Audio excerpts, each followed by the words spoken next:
Everything will be fine, and we'll have a long, happy life together, the husband said when he was still trying to win her over. At that time, she wasn't really in love. She saw him as a strong protector from her worries. Her father told her, "My dear, I don't have much time left because of my heart problems. I'll be at peace if you marry." Lyuda, a small, gentle woman with soft brown curls, believed the sweet words of her most persistent suitor.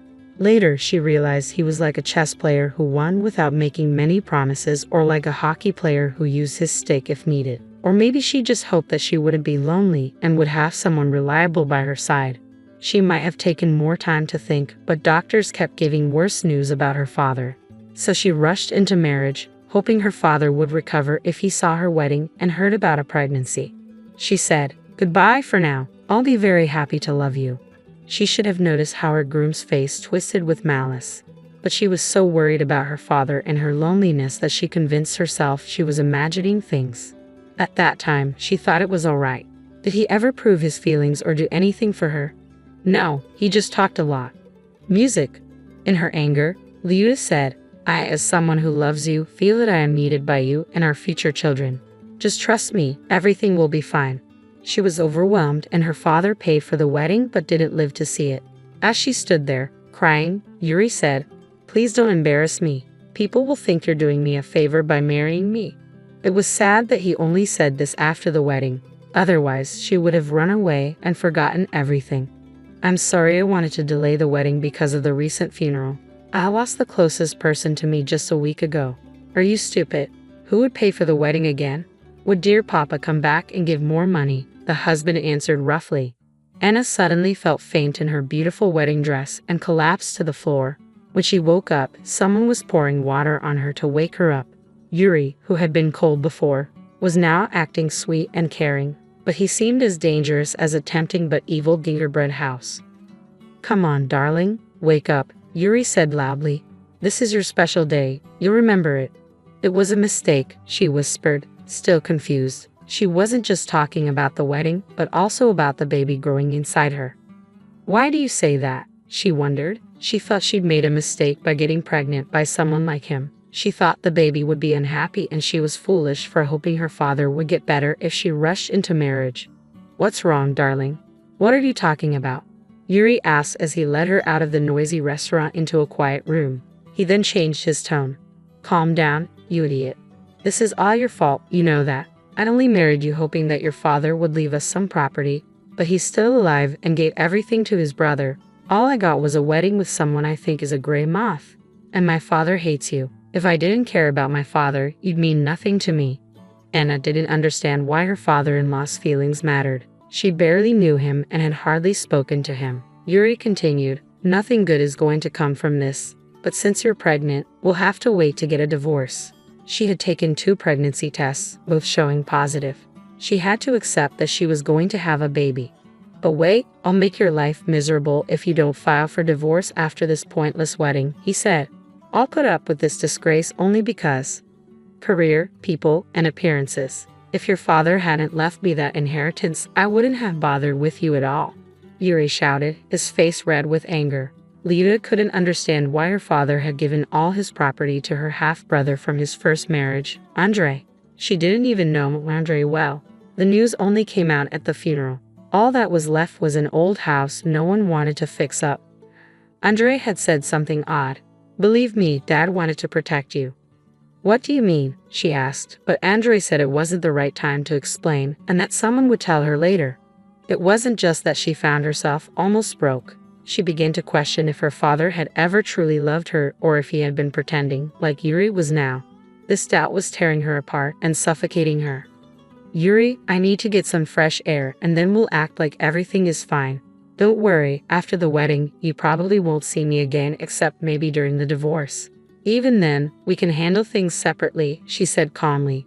Her only thought was to run away before she completely lost her mind. Weeks passed, and she stayed in her tiny apartment like a recluse, rarely going out. Lyuda struggled to eat as she thought about her humiliation. She called a taxi, but her wedding dress was so big with a crinoline that she couldn't fit inside. "First, you better change quickly, or we'll run out of time," said the driver, his face red with frustration. Liuta pulled out manicure scissors from her bag and, with the driver watching in shock, roughly tore the crinoline from her dress. Finally, the crinoline was gone, leaving only the wedding dress underneath. She was glad she had picked a dress that could be altered into a mermaid style by removing the crinoline. She didn't want to wait or call a minibus, she just needed to get away. As she traveled, she nervously glanced around, afraid she might do something drastic in the back seat of the car. Finally, unable to keep quiet any longer, the driver said, "I'm not one to give advice, but sometimes couples make up, and things can look better in a new light, Lyudmila." For some reason, Liuta clung to these words, hoping for a change with the baby or improvement in her relationship. She waited, hoping for a call that might give her a brief sense of being needed or at least postpone making any decisions. She felt like she was a target, wounded and alone, needing time to heal. But nothing changed. An elderly man in an expensive suit came to deliver her divorce papers. "But he knows I'm pregnant and can't divorce me," she said. "What can I do? The more people like this argue, the more money I make. If everyone behaved decently, we'd be out of work. Sorry for being blunt, but I'm out of money and energy. I'm overwhelmed," she complained, though she knew he didn't care. The bald man just shrugged and said, "I'm not here to play therapist for the poor. Call a free help hotline if you need one." He waited for her signature and warned her not to delay or upset his client. "Yuri Arkadyevic told me everything. He knows about your life. Don't try to blame him. If you know who your real father is, handle it with him. Women these days are impossible. There's no room for sympathy," the man added. Liuta realized her husband had spoken badly about her, and she couldn't find the words to defend herself. What was the point of trying to prove anything to this cold, money-focused person? A week later, she prepared to follow the divorce summons. She decided not to spend money on a taxi since she didn't have the strength to work and had quit her job. Her savings were nearly gone, and she didn't want to call her half-brother, fearing another harsh lecture. After 2 subway transfers and a minibus ride, she walked quietly to face another humiliation, trying to keep her mind blank but unable to stop the tears. Suddenly, Liuta started to gasp for air and had to sit down on a bench. She had arrived early for her next challenge, and her usual habit of being overly punctual, along with the stress of recent events and her pregnancy, probably contributed to this. A hand touched hers, and she heard someone say, "Get away from that scoundrel quickly. When you get home, open the mirrored wardrobe and look behind the double wall. You'll be grateful for this day." "How do you know about the divorce?" Liuta wondered, suddenly recalling every word. She looked up and saw a gypsy sitting in front of her. Weary, she said, "I understand. You saw the sad woman near the divorce place. I don't have any gold or cash. Don't expect it and don't believe in any fairy tales, Ludochka. I'm not asking for anything," the gypsy said seriously. Her face seemed familiar, but Liuta couldn't remember where she had seen her before. "Please just leave me alone," Liuta asked, feeling overwhelmed and not wanting to deal with anything else. It was unclear how the gypsy knew her name, but maybe she had seen the documents in Liuta's bag while she was asleep. "Don't forget about the mirrored wardrobe and the divorce," the gypsy added. "We'll meet again, and things will be much better for you," she promised before disappearing. Liuta felt a flicker of hope about the mirrored wardrobe. She checked her bag and was relieved to find nothing missing. When she arrived at court, Yuri was there, but the crowd had vanished and her sadness over her father felt even heavier. The proceedings went smoothly, with nothing to divide. Yuri only wanted the ring he had given her back, which she handed over immediately. "Good luck," she said to him as they parted ways. "Who needs you?"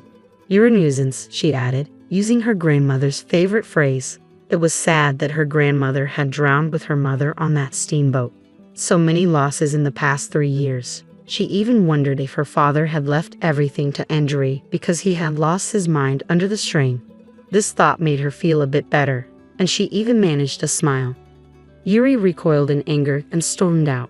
Liuta realized, regardless of whether the gypsy's words about the wardrobe were true or not, she was already grateful to be rid of this insensitive man. She took a taxi to celebrate her small victory, glad that the gypsy hadn't stolen anything and hadn't caused her any more distress. When Liuta got home, she examined the old oak mirror with its intricate carvings and found a screwdriver. She used it to remove the screws hiding the back wall of the mirror. Behind it, she discovered a key and a note in her father's handwriting.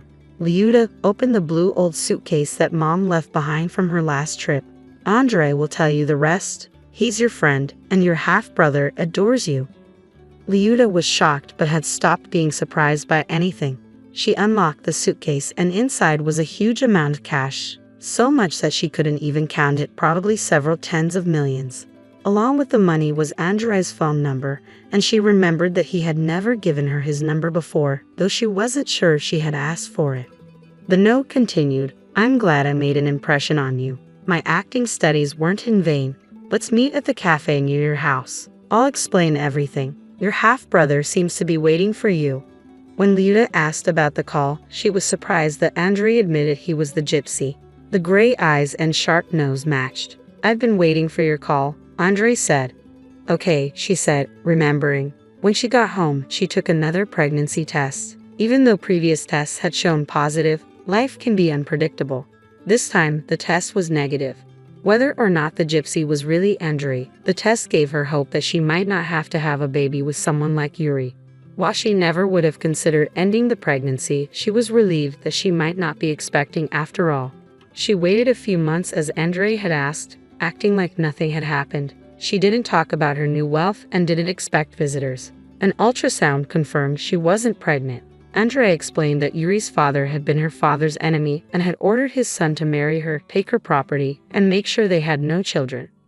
Her father had done nothing wrong except be jealous and blame others for his failures.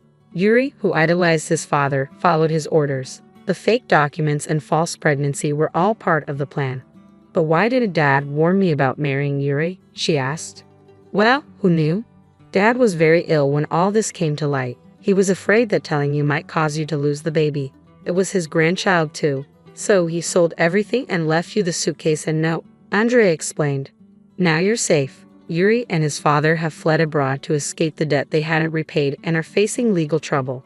I thought you were a wicked stepbrother, glad I was left with nothing," Liuta said with a smile. "Why did you pretend to be a gypsy?" "It was to help you and let you know about the money secretly.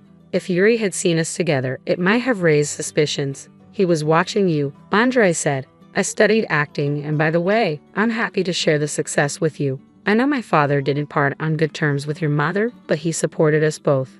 There was no cheating involved, and we stayed friends.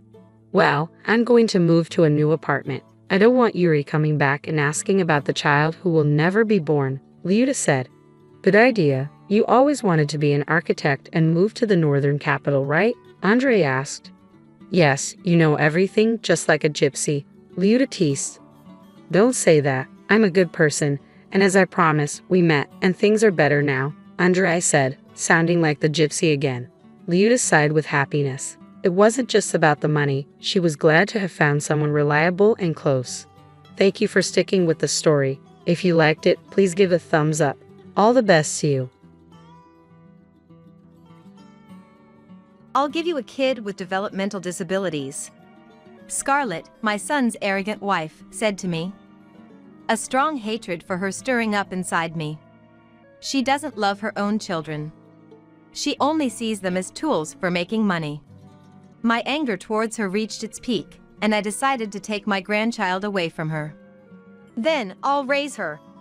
I set the condition that she would never be involved with her child again, and arranged for an adoption. 10 years later, Scarlett, triggered by a certain event, came to regret her choices. My name is Grace. I work as a proofreader. A proofreader is someone who checks for errors in manuscripts and layout prints at publishing companies, like for books and magazines. My husband, Henry, is a film director. He's made a name for himself as a capable director, having worked on a wide range of projects from animations to suspense and horror films. We, a creative couple, had one son. He grew up splendidly, found a wonderful wife, and got married. They were blessed with children. But soon after the marriage, our son tragically died in an accident. Losing our only son, Henry and I were engulfed in sorrow. But perhaps it was even harder for Scarlett, our son's wife. At the young age of 33, she became a widow and raised her 2 daughters by herself. Moreover, the girls were twins, and the younger one, Mia, showed signs of developmental disabilities. Her sister is Emma. At the time, Mia's condition was diagnosed as mild, but as she grew, her symptoms became more evident, and now she attends a special education class at the same elementary school as Emma. Raising a child with disabilities is no ordinary task. Especially for Scarlett, who lost her husband so early, her days must be incredibly hard. Of course, my husband and I try to support her in every way we can. She has a job, so during times like evenings when she can't take care of the kids, we take them in. Still, the hardships she's faced since our son's death are unimaginable. I am grateful to her. She truly cared for her children. Until she became obsessed with a certain man. Her personality changed after meeting this man. Grace, I'm taking Emma to her piano class, so I'll drop Mia off at your place. I should be there in about 5 minutes. That was a sudden, unexpected call. Previously, Scarlett used to check my schedule and show consideration, but lately, it's always been abrupt. She might know her piano class schedule in advance, yet she calls out of the blue, wanting to drop off Mia without any prior discussion. It's not just inconvenient for me, but for Henry as well, who has his own work. Scarlett, I think it's admirable how much you care for Emma. But if you're going to ask us to take Mia in suddenly every time, we have our own schedules too. Wait, aren't you off today, Grace? I saw on the calendar that you have every Tuesday off this month. Scarlett knew everything about our work and home schedule, as she often brought the kids over. It felt invasive, like being monitored. There are things we can only do on our days off. Please, don't just leave the kids with us without discussing it first. It's not that we don't want to take them. It's just a bit troublesome without any prior notice. I understand. I'll be more careful from now on. There was a brief pause, and Scarlett's reply sounded listless. Accompanying her perfunctory response was a faint clicking of her tongue. Before I could respond, she abruptly ended the call. Soon after, I heard Scarlett's car parking outside. Suppressing my exasperation, I got up from my chair to head to the door. Then, I overheard an unbelievable remark from the entrance. Mia, just go on to Grandma's by yourself. From the entrance, I heard Scarlett's condescending voice speaking to Mia, leaving me shocked and speechless. Moreover, I only heard the sound of the door opening once. Meaning, Scarlett didn't even get out of the car, she just told Mia something and then drove off again. Surprised by this unbelievable situation, I hurried to the entrance and found Mia left there alone. Mia. Where's your mom? Where did she go? Mia, not understanding the situation, looked at me with a puzzled expression. I placed my hands on Mia's shoulders, asking her what happened, but she just kept staring at me, puzzled, not attempting to answer my question. Grandma. Good evening. Mia is in elementary school, but she's delayed in speech, only able to communicate in 2-word sentences. She can't answer complicated questions, and when bombarded with them, she tends to get stuck. At this moment, not understanding my question, Mia, contrary to my anxious mood, just smiled sweetly and continued to look at me. Mia, where did your mom go? Shopping? Piano class? Which one? When speaking to her, I know I shouldn't get emotional. If I convey words in haste, she also gets affected and may panic. I took a deep breath to calm myself and, showing my fists alternately with my hands, I tried to make it easier for Mia to choose an answer. Thanks to that, she seemed to understand the question and pointed to the right fist I held out secondly, uttering surprising words. Piano. Went with Emma and a man. A man. Hearing this intriguing word, I impulsively asked her more questions. Is he Mom's friend? Emma's friend? No. Mom's favorite person. Seeing her talk happily made my heart ache. Scarlett left a daughter behind to go to Emma's piano class with a new man. But why leave only Mia? The answer would soon become clear. That night, after piano class was over and it was getting time for Scarlett to pick Mia up, she didn't show up at our house. Fortunately, the next day was Saturday, so having Mia stay over wasn't a problem, but it was still incredibly rude. Scarlett left her with us without any notice. What's happening to her? I kept repeating these complaints in my mind while waiting with Mia for Scarlett to pick her up. Little did I know then, Scarlett's life was spiraling out of control. "Hello, Grace? Sorry, but could you let Mia stay over tonight? Emma has come down with a fever. I don't want Mia to catch it, so could you look after her?" It was past 9 p.m. I had finished giving Mia a shower and dinner, and was just waiting for Scarlett to pick her up when she called. Scarlett's voice on the phone didn't sound hurried, just apologetically casual. If I hadn't known the situation from Mia, I might not have doubted her words. But, having heard Mia's earlier story, I couldn't easily believe Scarlett. "All right. We'll take care of her tonight."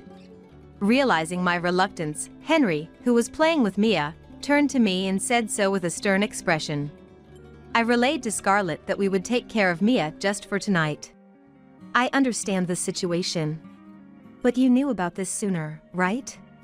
How many hours has it been since piano class ended?" "Sorry. I was just about to pick her up when she started looking unwell. I'll be more careful next time."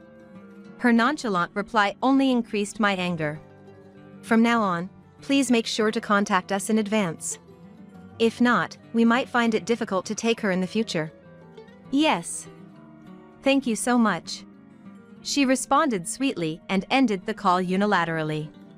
Dumbfounded and speechless, I returned to Mia and Henry, and that's when things got tough. "Mia, how about spending today with Grandpa and Grandma?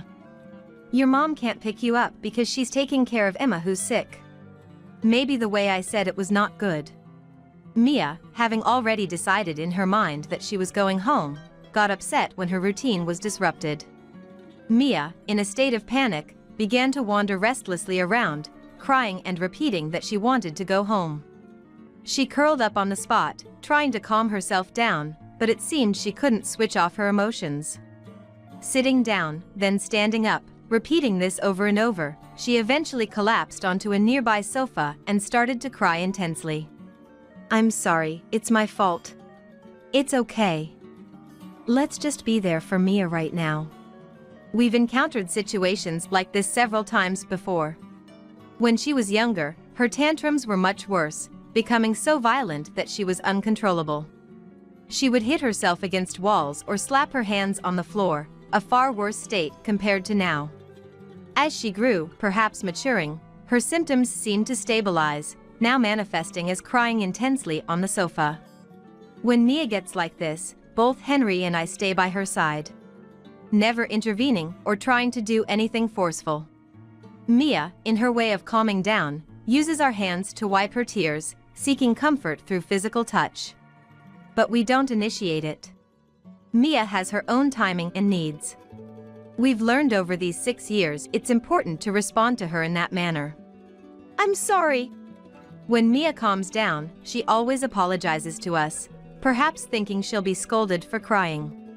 Her eyes, wet with tears, stare at us, trembling with fear. At that moment, we had no idea that this behavior was a result of Scarlett's treatment. "We're not mad at you. In fact, I'm sorry, Mia. I said something hard to you." "Good girl, good girl." Though she might not understand my words, she seemed to read my emotions from my expression. Mia, kneeling in front of me, gently stroked my hair. Even if her words are limited, her heart is so kind. What does a disability matter? It's just a part of who she is, her unique character. I love this gentle side of her. Thinking this and smiling, I heard Henry's voice suggesting it's time to sleep, and Mia, now ready to switch to bedtime mode, happily went with Henry to the bedroom. The next morning, a grim-faced Emma and Scarlett in a slovenly outfit arrived. "Thank you for yesterday. Emma's fever seems to have gone after sleeping all night, which really helped," Scarlett said in a manner as if a heart emoji should be at the end of her sentence, without a hint of remorse. Next to her, Emma looked upset for some reason. Curious, I was about to speak, but Mia, seeing her mother, lit up and rushed to embrace her, leaving me with no choice but to keep quiet. "Mom, you're back." "Mia." "I'm back, let's go home."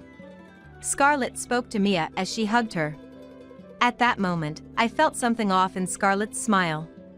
For a brief moment, it seemed like a look of laziness towards Mia. It was so brief that I couldn't be sure. Was it just my frustration from yesterday making me see things, or was there really something off? Unsure of the fleeting feeling, I couldn't confront her about it. Then, we'll visit again soon. As Scarlett said this and took Mia's hand heading to the car, an angry-looking Emma handed me a letter. "Read this after we leave," Emma whispered, passing me the letter discreetly, making sure Scarlett didn't hear. Sensing something was seriously wrong, I took the letter without asking any further questions. After Scarlett left, I called Henry into the living room, and we read Emma's letter together. It contained shocking information. Mom changed after finding a new boyfriend. She's hardly home and gives money to this man. She's using the prize money I won from a piano competition and a concert to pay him. She's leaving Mia with Grandma and Grandpa because this man has started to dislike Mia and finds her annoying. She sees me as a tool to earn money through piano. Soon, Mom might push Mia onto Grandma and Grandpa permanently. I'm okay, but please look after Mia. I was stunned and speechless at the unbelievable content of the letter, and at the end of it, I noticed what appeared to be a mobile phone email address. I remembered Scarlett mentioning that Emma's piano talents blossomed when she entered elementary school and that her lessons had become busier. Emma, even as a young child, had gained media attention for her skills and had now become a piano prodigy, attracting nationwide attention. Things have become rather dangerous lately, so I decided to give her a mobile phone. It seems normal these days for elementary school kids to have one, and I thought it wouldn't be a problem. If she's receiving media attention, it's a natural concern and precaution for a parent to have. I remember hearing this story and thinking how times have changed. This email address must belong to Emma's mobile phone. Emma is quite a smart girl. If she's written down her mobile phone address, it means she isn't being monitored by Scarlett. It must be safe to contact her there. Believing this to be Emma's address, I decided to reach out. Good evening. Is this Emma's address? Yes, it's me. Thanks for reading my letter. Grandma, please help Mia. I received this reply after 10 p.m. Probably just as she was going to bed. I then exchanged several messages with Emma. Tell me more about what's happening. Make sure to delete our messages afterward. Of course. I wasn't really sick yesterday. It was all a lie so Mom could go see her boyfriend. I was left at a friend's house, and Mom went out with him. He seems to be in a band, and Mom's always following him around. She's using the money I earn from piano competitions to spend time with him. I don't really mind, but Mia, she's treated terribly at home. Mia doesn't understand and always smiles, but after being scolded, she cries a lot and is inconsolable. Mom prioritizes her boyfriend over us now. She's happy when I give her money. But as long as Mia is around, Mom will continue to treat her horribly. The boyfriend even said to leave Mia with you and Grandpa. Mia might be happier with you. So please, help Mia. I'll do anything for her. Reading the message to the end, I couldn't stop my tears. Such a young girl, only 6 years old, desperately trying to protect her sister. Especially since she's the same age as her. Sacrificing herself without a second thought. What a terrible mother to make such a young child feel this way. What are you planning to do? You could be in danger too. I'll be okay. Mom needs me as long as I can play the piano. If it gets too much, I'll threaten to quit. I want to become better at piano. If that means using them to my advantage. That man seems well connected in the industry, so I'll use that to my advantage. So don't worry about me. But please, take care of Mia. I can't protect her. Can she really be only 6 years old? Her maturity made me feel her strength. But we never know what might happen. Not to overdo it, to rely on us if things get tough. And to keep in touch without fail. And be careful not to lose contact. I promised her 3 things. I agreed to help Emma. A month later. Scarlett's irresponsible behavior continued, and we were constantly being inconvenienced. But we couldn't let anything happen to Mia. We even started to say that we wanted to take care of Mia ourselves to protect her and keep our promise to Emma. One day, Scarlett came to our house with Mia, asking for a favor. "I might be going abroad soon." "What?" Henry, listening with me, also looked shocked. Emma's piano teacher thinks highly of her talent. She might get to study with a famous teacher in Italy. If she does well there, she'll become a world-famous pianist. That's why I came to ask if you could take care of Mia. It's impossible to take her abroad. I couldn't help but doubt Scarlett's story. Emma hadn't mentioned anything like this. There was no reason for her to keep such a big secret. I stared at Scarlett suspiciously. "Can you take Mia upstairs? I need to talk to Scarlett alone." Henry seemed to understand from my expression. He took Mia and left the living room. "Tell me the truth." "What?" "Emma going abroad, such a sudden decision isn't plausible, is it? Also, the last time you left Mia with us, a friend of mine saw you walking around town with a man. If you keep hiding the truth unnecessarily, I'll have to take appropriate action." "What's the real reason? Tell me the truth." The story about a friend spotting her was a lie. But I thought it necessary to shake her up. Fooled by my words, Scarlett revealed her true colors. "If you already knew everything, you should have said so earlier. There was no need for such an act." "What?" Her sudden change in demeanor took me by surprise. Her tone and attitude were so unbelievable that I couldn't see her as the kind Scarlett I knew. To be clear, Mia is a nuisance. Just saying she has a developmental disability lowers my chances of remarrying significantly. Emma's success does offset that to some extent, but being a mother of a child with disabilities, nobody wants to associate with me. So, for my and Emma's happiness, I want you to take Mia. It's better for Emma to have a father, right? It would be good for my mental health too. Scarlett spoke nonchalantly, without a hint of remorse. I was speechless, unable to comprehend her words. She said something even more surprising. "In short, I'm giving Mia to you. Emma is all I need. You are happy about having a grandchild, so it works out perfectly, right?" She talked about Mia being a useless burden and a financial strain, laughing. I couldn't recognize her as a human being. Mia still loves her as a mother. Mia, so pure and earnest, loves her mother despite the terrible treatment. Thinking of Mia's feelings made me furious at Scarlett's attitude and words. But I didn't want to argue. For us, Mia is a precious remnant of our son. Rather than being raised by such a worthless parent, we wanted to take care of her and make her happy. Calming myself, I responded to her words. "Then, I'll raise her. In return, you'll never see Mia again. I'll tell her that her mother has passed away. For her sake, never call yourself her mother again. Don't ever show up in front of her." Yeah.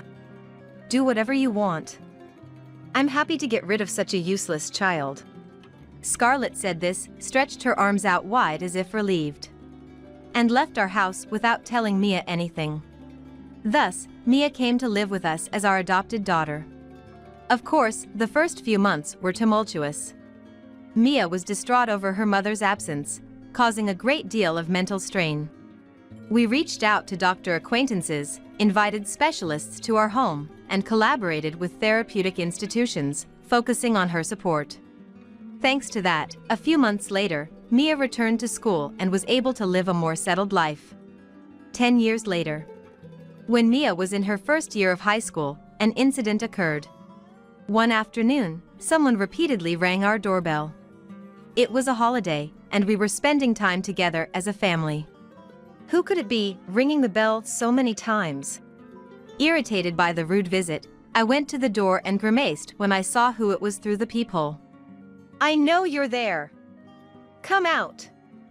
Give back Mia, you thieving family." There stood Scarlett, whom we had cut ties with 10 years ago, and a flamboyantly dressed man. Possibly he is the boyfriend from the rumors. What's going on? The front door seems noisy. Henry. Scarlett found our house and has come to visit suddenly. What? We had moved to change our lives after cutting ties with Scarlett. We bought a place convenient for our jobs, never expecting she would find us. Henry and I exchanged looks, wondering what to do. It's okay, Grandma, Grandpa. Let them in. I want to settle things with that person. Mia was now 16. Her developmental disability had stabilized, and she could communicate normally. Though she still had intense fixations and could get absorbed in things, these traits helped her succeed in a certain venture. You're late. If you're inside, just let us in quickly. Scarlett had changed into a completely different person from the one who used to live with our son. As soon as she entered our house, she sat down next to a man on the sofa, crossing her arms and legs in an arrogant manner and glaring at us, clearly in a bad mood. Though her attitude was irksome, reacting to her provocations would only play into her hands. We took a deep breath to maintain our calm, sat across from her, and asked what this was all about. You have no business bringing strangers into my house. What do you want now, after cutting ties with me 10 years ago? Mia was sitting at a nearby workbench, busy with some writing. Fortunately, when she's in this focused mode, she doesn't hear anything around her. Knowing she wouldn't be bothered by our argument, we were told to have our discussion here. Glancing sideways at Mia, Scarlett smirked and arrogantly declared, "It's simple. I've come to take Mia back. She's my daughter, so it's my right to have her back, isn't it?" What is this woman talking about? Has she forgotten what she said that day, 10 years ago? Lost for words at Scarlett's absurd thinking, a stern-looking Henry addressed her in a low voice. You said you didn't want Mia and discarded her. We told Mia her mother was dead, and that should have been the end of it. That was just a verbal agreement. Besides, Mia knows I'm alive through the letters I sent her, right? If her mother is alive, there's no reason for us to live apart. Scarlett's defiant reply was infuriating. She had bombarded our home with letters once she learned of Mia's talent and even showed up at her school to make her presence known. Do you have any idea how much pain your selfish actions have caused Mia? Scarlett's actions had recklessly stirred up Mia's emotions. Believing her mother was dead, Mia was so disturbed by this revelation that she couldn't even go to school for a while. However, thanks to her friends and a certain child, she gradually recovered and was able to return to her normal life. I'm telling you, I'll take proper care of her from now on. So hand over Mia to me. Enough already. Scarlett, eager to justify herself and demand Mia's return, was interrupted by Mia herself. Mia threw a pen at near Scarlett's face, and she stepped up to Scarlett, shaking her fist in anger. You never cared about me. You dumped me with Grandma and others because I was in the way of your time with that man. And now you claim to be a mother? Don't make me laugh. To me, you're not a mother at all. We could never have imagined she would speak like this when she was little. She used to accept everything her mother did with a smile, never showing anger. But living with us, Mia had changed. She developed a rich emotional life, and thanks to therapy, her teachers, and friends, she learned to express herself. She even learned to distinguish right from wrong. In defiance of her mother, who had abandoned her, Mia honed a particular talent. So, she must not forgive Scarlett, who had chose the man getting along well over her. Scarlett didn't know how much I understood about Mia. She also didn't realize that she was being betrayed by a certain child. You're just greedy for money. I knew you'd show up sooner or later. After all, you know I'm the author of that movie. At those words, Scarlett's face showed a flicker of unease. After we took her in, we had Mia try various things. Scarlett had made Mia play the piano like Emma, but it wasn't for Mia. That was the real reason she considered abandoning Mia. We had heard about this from a certain child and encouraged Mia to explore her interests and take her to places she wanted to visit.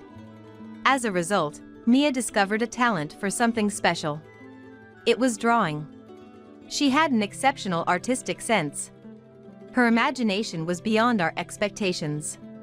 As Henry and I, both of whom work in animation, recognize her excellent work. I tried showing it to a certain author. We even showed her work to a famous industry figure, who has an award named after him. His high praise led to her drawings being immediately adopted by my company's editorial department. She demonstrates stellar performance in drawing, which was made into an animated TV series and films in a flash. Now, I'm worth more than Emma. You thought you could use me to pay off the money you spent on that man and your ballooning gambling debts, didn't you? Too bad. I know all about your wrongdoings. Who would want to go back to a terrible parent like you now? Get out. My real parents are Grandpa, Grandma, and Dad. Scarlett was shaken by these unexpected words from Mia. Why did she know everything?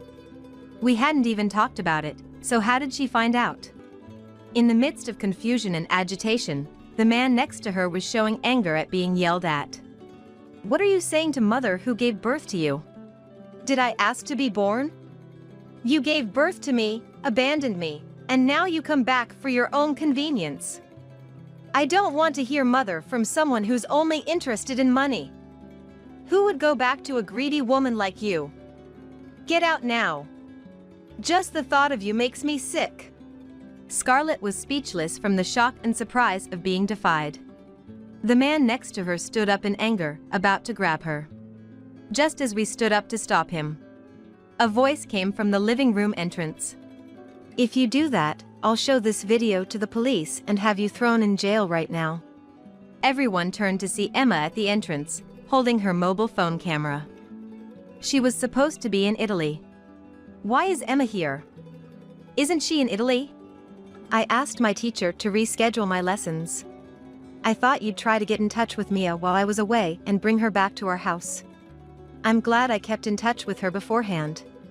As I thought, you came to Grandma and Grandpa's place. Emma said this and walked next to Mia, filming the man to protect him. Emma had explained everything to Mia and had always been there to protect her. She continued to use the man next to Scarlett. With his knowledge of the music industry, she might be able to meet the foreign pianist she admired. She wouldn't spare money to fulfill her dream. And she had a plan to leave Scarlett when the time came. This is my investment to fulfill my dream.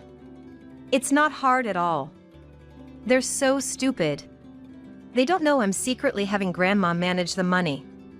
The reward money I give them is just a fraction, so don't worry.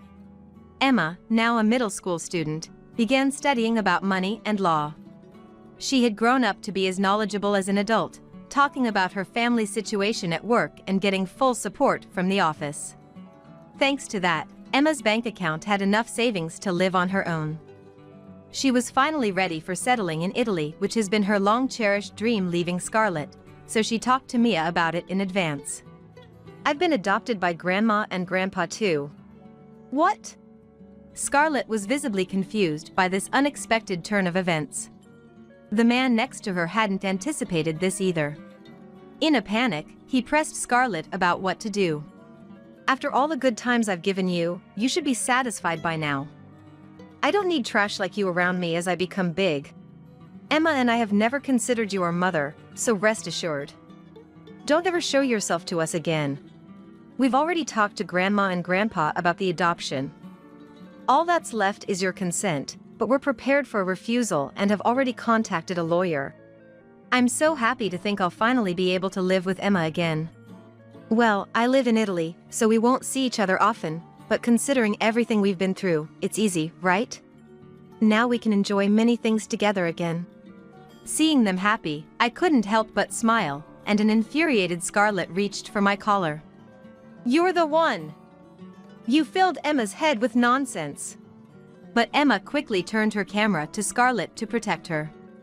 Don't get the wrong idea. I made this proposal to Grandma and Grandpa on my own. You thought I was your ally, so you never suspected me. I always comforted you, didn't I? But I've never once thought of you as my mother. My parents are my deceased father, and Grandma and Grandpa, who still love us. Scarlett, who had never been defied by them before, looked like it was the end of the world. She sat down on the sofa in a daze, unable to accept reality. Mia has always longed for you. With Scarlett in such a pathetic state, I delivered the final blow. You rejected the love she repeatedly sought from her mother. You, drowned in men, have no right to call yourself a mother. I will take good care of Mia and Emma with Henry. Don't ever come near these kids again. You are no longer their family. Hearing this, Scarlett broke down in tears. She kept calling for Mia and Emma, but her pleas never reached them. As they asked to be kicked out, Henry turned Scarlett and the man away. If you persist, I'll call the police. At this threat, they left the house scared. Since then, Scarlett and the man visited several times, begging to have them returned. But their persistence disgusted Mia, and she reported them to the police. Under the anti-stalking law, they were forbidden to approach Mia, ensuring her safety. Thus, they successfully severed ties with Scarlett. Their lingering feelings cleared, Mia and Emma lived freely. Emma became a world-famous pianist, met her destiny in Italy, and now performs concerts worldwide with her violinist lover. As for Mia, her movie adaptation was a global hit, making her a popular creator. We've been involved in her works and now support her life as a united family. You're the housekeeper, so you do all the cooking, cleaning, and nursing. If you don't like it, get a divorce and get out. Brian made it clear that I was his housekeeper. So that was your plan all along. I'm free labor, a housekeeper. On top of that, I'm also expected to look after your mother, Sarah. Of course, we got married, and you're my wife. You're not cut out for it if you don't like it. Pack your bags and leave, I can divorce you anytime. It must have been his final warning. Brian said it with a nasty smirk. Listen, I'm an elite from a prestigious company. You're only just getting by with that pathetic business, thanks to me. Remember that. All right, then. I whispered, and it seemed to reach Brian. As long as you understand. Remember, do as I say. Without responding, I turned my back on Brian and muttered quietly again. Then consider yourself fired. What? As a result of my actions, my elite husband. My name is Helen. 30 years old. I own a restaurant. People say it's impressive to be an owner at this young age, but the place was originally my father's, and I just took over. The chef, who's been with us since my father's time, is the one who actually cooks in the kitchen, preserving the flavors that have been cherished since its establishment. With the help of such longtime staff, I've somehow managed to keep the restaurant running. I'm still in the learning process. I took over the restaurant at the age of 22, right after graduating from college. Instead of getting a job, I was immediately entrusted with it from my father. I graduated from the economics department, so I thought I had learned a lot, but reality doesn't always follow the textbooks. Despite numerous failures, and my fair share of bad days, I've managed to keep the restaurant going to this day. I thought I was pretty lucky. About 5 years after I took over the restaurant, a man started coming regularly. It was Brian, who would later become my husband. Once, a group of men in suits came over. Brian was one of them. He said that he liked the food, and started coming as a regular customer. Brian and his colleagues were employees of a major food manufacturer, and they said they were visiting various restaurants for research.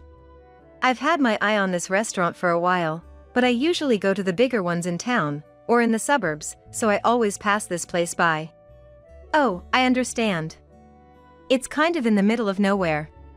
As I said that, Brian laughed sheepishly. I remember thinking he seemed honest and rather nice. My restaurant is indeed in such an odd location. But the taste is so good that many people have fallen in love with it and have been coming back for decades. It's delicious, I've become quite the fan, Brian confessed. True to his word, Brian became a regular customer and started talking a lot with me, the owner.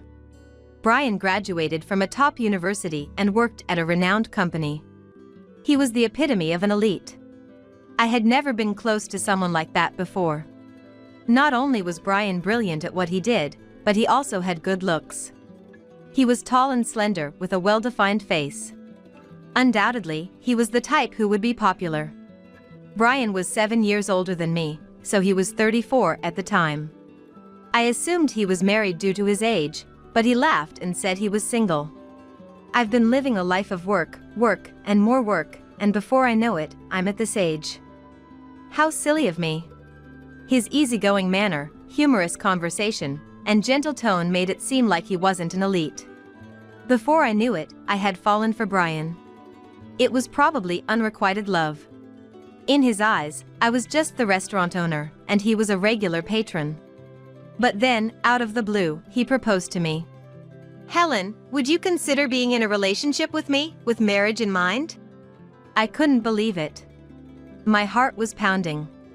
Could such a wonderful person really have feelings for me? It felt like a dream. Like Prince Charming had come for me. I felt like the protagonist of a fairy tale, and intoxicated by that dream, I accepted. A year later, I married Brian. But this fairy tale didn't end with, and they lived happily ever after. After we got married, the next chapter of the story turned into something much darker, like a picture book painted over completely in black. "Hey, you're my wife now. You understand what that means, right?" Brian said this soon after we started living together as a married couple. "Yes, we got married, so I'm your wife now." I could only respond with confusion to his sudden change in tone. Then Brian suddenly raised his voice. "What kind of a response is that? I'm your husband, so you should address me with more respect. A wife should respect and honor her husband, don't you even know that?" I was too shocked to respond right away. What had happened? It was as if the Brian I knew had been replaced by someone else. A transformation from a prince to a tyrant. I wondered what kind of a witch had cast such a spell. "Listen, I'm an elite, you know that, right? You have to become a wife worthy of me. Prepare yourself for the training I'm going to give you." From that day on, I was constantly ordered around by Brian. First, Brian demanded perfect housekeeping from me. "Make sure the house is immaculate, ready for anyone to come over at any time. That's a housewife's job. Don't you dare embarrass me." My family ran a restaurant, so honestly, our house was never in a pristine state. My father was busy in the kitchen, and my mother was helping out too. There was no way we could manage perfect housekeeping. My parents did their best, tidying up and cleaning whenever they spotted a mess, but running a restaurant while raising me was overwhelming. My grandparents on my father's side lived far away, but my grandparents on my mother's side looked after me during particularly busy hours. That was how we managed to get by. "I can't do that. I mean, I have my restaurant to take care of." Don't make excuses before even trying. You don't even want to make any effort. I managed to put the conversation to rest at the time by saying that I would try, but when I actually started, I realized that it was impossible. "Look, I have the restaurant to handle, so can't we hire someone for the housework?" It wasn't like I was saying I wouldn't do any housework at all. I just wanted to hire a housekeeper to make up for what I couldn't manage, but Brian didn't like the idea. "Why should we waste money like that? The best thing about a housewife is that she's free labor." I was shocked by his words. Free labor, is that how Brian saw me? It became crystal clear at that moment. "That little restaurant of yours, who knows when it'll go under? You're lucky you found someone like me to support you. Be grateful and serve me well." When we were dating, he had praised me for taking over the business from my parents at such a young age. That's one of the reasons why I fell for Brian. It might be a small place, but it meant a lot to me, and he had once praised my dedication to keeping it going. "Just keep the restaurant as insurance. If need be, we can sell it. It's worth something even if it's small. But if it starts losing money, shut it down immediately. It's not worth keeping if it's running at a loss." That's what he said. "So that's what you've wanted all along. I'll never let go of that restaurant. No matter what. Just do your best, but don't forget that I'm only allowing this to be your little hobby because I feel sorry for you. Remember, it's because I care about you," Brian said while laughing. From that day on, I started thinking about getting a divorce. But I still had some affection for Brian. I wanted to prove him wrong and make him apologize. I was sure he would understand someday. I worked like a horse with these mixed feelings. Indeed, it's a small restaurant, sustained mostly by regulars. Nowadays, most people opt for chain restaurants which offer the same taste wherever you go. That's why big chains thrive. But there will always be those who seek a nostalgic taste. That's why I want to keep the restaurant going. That desire never fades. While maintaining a seemingly peaceful marriage on the surface, I worked hard for the day I would prove Brian wrong. And to that, Brian half mockingly, half amusedly would say, "Wow, you're really trying hard, still keeping that restaurant going, huh? I thought it would fail soon." "Well, as long as you take care of the house, you can keep going." I was already doing it without being told. Every morning, I'd wake up early to prepare breakfast for Brian, wake him up, and see him off, then rush out of the house. I'd spend a busy day at the restaurant, and then after closing, I'd shop for groceries, come back home to cook dinner, and clean. When Brian returned, I'd serve him dinner, get ready for a shower, do the laundry, prepare for the next day, and take care of anything else left to do. I was cutting back on sleep, scheduling every day tightly to manage everything without wasting a moment. "If the house ever gets messy, I'll make you close down the restaurant immediately and sell it." Brian was probably waiting for that day. I could feel it. Perhaps he married me intending to have a housewife with assets who provides housekeeping services for free. Back then, I was infatuated with Brian. He knew that and thought I'd never stand up to him. That's probably why he chose me. It surprised me how much you dedicate yourself to the restaurant. I thought once we got married, you'd only have eyes for me. I feel betrayed," Brian said one day. I thought I was the one being betrayed. I had believed he understood me when he chose me. I wanted to say that, but I swallowed my words. And then things got worse. "My mother has fractured a bone and is hospitalized. Sarah." Brian's parents live in the neighboring state. I don't want to say this, but like Brian's true colors, they are not the most pleasant people. Brian is our pride and joy. A graduate from a top university, working at a leading company, an elite man. You've been chosen by Brian, so you should be grateful and serve us well. Helen doesn't realize her luck. Someone married to our son, Brian, should be greeting us in a fancy cocktail dress and a bottle of decent wine. That's right. It's just as I expected. A daughter of a restaurant owner must be poorly educated. That was the first thing they said to me when we met. Not only were they rude to me, but they insulted my parents too. I was about to say something back when my anger got the better of me, but Brian intervened to settle the matter, so I decided to keep my mouth shut for the moment. "Come now, Helen is still young. It's understandable that she lacks in certain areas. Think of it as having a potential to grow." I should have realized the true nature of this family at that point, but back then, I was convinced that Brian was protecting me, and that he was on my side. After that, my in-laws continued to make snide remarks every time something happened. "I can't believe Brian married a restaurant owner's daughter." Right, someone like Brian could have married a daughter of a CEO or an executive. Think about that, Helen. Be a good daughter-in-law to us. My in-laws seemed to think that only those working in big corporations like Brian were successful, and anyone in other professions, especially the service industry, were second-class citizens. But even so, Sarah's injury is unfortunate. I'd have to at least pay her a visit. But then Brian said something shocking. "It's a femur fracture. She'll need hospitalization and rehabilitation for a while after surgery. Can you look after her?" Wait, but aren't hospitals still enforcing visitation restrictions? I can maybe visit or bring something, but looking after her might not be allowed, right? Who said anything about the hospital? I mean, after my mother is discharged and comes to live with us. It took me a moment to understand what he meant. As I was silently pondering, Brian dropped the bombshell. Don't be dense. Once my mother is discharged, she's moving in with us, along with my father. What? You have a problem with that? Of course, it was a problem. Even the thought of living alone with Brian was unbearable, let alone with his parents too. I can't take care of Sarah, I said firmly. I have my restaurant to run. It's impossible. Professional care would be best for her. Why should we pay for that when you're here? Then, close down the restaurant. Sell it and use that money for the family. Brian made an outrageous demand. I won't sell the restaurant. And I won't take care of Sarah.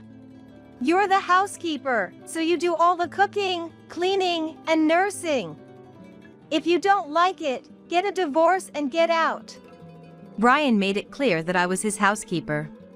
So that was the plan all along. I'm free labor, a housekeeper. On top of that, I'm also expected to look after your mother, Sarah. Of course, we got married, and you're my wife. You're not cut out for it if you don't like it. Pack your bags and leave, I can divorce you anytime. It must have been his final warning. Brian said it with a nasty smirk. Listen, I'm an elite from a prestigious company. You're only just getting by with that pathetic business, thanks to me. Remember that. All right, then. I whispered, and it seemed to reach Brian. As long as you understand. Remember, do as I say. Without responding, I turned my back on Brian and muttered quietly again. Then consider yourself fired. What? Brian didn't hear it clearly and asked again, but I didn't bother repeating myself. I need to get things ready, so I can't do it right now. Fine, there's still time before my mother is discharged. They say she needs at least a month in the hospital. If you're ready by then, that's fine. Brian must have thought I had agreed and went to the bedroom, satisfied. I had been preparing for this for 2 years. Everything had been for this very moment. But even so, I still had hope. That Brian would return to the man he was before we got married. I didn't want to believe that the person I loved so much, that those happy days, were a lie. That's what I thought. But all my hopes were shattered. I had to make up my mind. I was ready. Hello, it's Helen. No, it didn't work out. It can't be helped. Let's take action. I made a call to someone, ready to move forward. A month later, an article made it to the front page of the economics section of the newspaper. The story was that the food manufacturer for which Brian worked for was about to be acquired by a restaurant group in a large stock buyout. What the hell is this? In frustration, Brian yanked the newspaper from side to side, tearing it in half. This is a joke. We're a leading company. And now they're selling us out to some stupid restaurant group. Brian crumpled the torn newspaper and hurled it against the wall. Damn it, what's gonna happen? This can't be true. Brian turned on the TV as if waking from a nightmare, only to see the same news. It seemed the acquisition was real. Damn it, how did it come to this? Brian slumped down on the sofa and ruffled his hair in frustration. There's nothing we can do about what's already happened. Here, take this. What's this? Brian looked at what I offered him and his eyes widened in shock. He seemed very surprised. What is this? It's a divorce petition. I can see that. What the heck do you think you're doing giving me this? Brian crumpled the divorce papers and threw them too. That too, after the newspaper? No matter how much you crumple it, nothing will go back to how it was. Why do you want a divorce? I demand an explanation. Are you kidding? Have you forgotten? You're the one who mentioned it. Brian went silent, likely remembering his own words. I won't take care of Sarah or live with your parents. If you don't like it, get a divorce. Those were your words, right? I did say that. But well, I was bluffing, thinking you wouldn't listen to me otherwise. So it was a threat. Brian didn't respond. I married you because I loved you. I trusted you. But you deceived me and betrayed me repeatedly. That's why I've decided to get a divorce. I took another divorce petition from the file and placed it in front of Brian. I have spare copies, so feel free to crumple that too. If I run out, I can get more or download it and print it out. We live in such convenient times. Brian stared at the divorce petition placed before him again. This is a lie, right? He looked at me with pleading eyes. No, it's true. This is reality. You're not that kind of woman, right? You wouldn't do something so cruel when I'm so vulnerable. It seemed like he wasn't going to accept it so easily. Think about what you've done, and what you've tried to do to me. Which do you think is worse? I took my time to tell Brian. Do you remember what you said after we got married? That a wife should respect and honor her husband? Brian didn't respond. I respected you even before we got married. That's why I decided to marry you. But after hearing those words, my respect for you vanished. People who trample on others are also trampling on their own feelings. Brian looked down, silent. You saw me only as free labor, a housekeeper. And the restaurant I cherished, you saw as an asset to cash in. I realize that, but still, I loved you. Helen. Brian looked up at me with hope. I'm sorry. I didn't realize you cared about me so much. That's why I acted harshly. Please forgive me.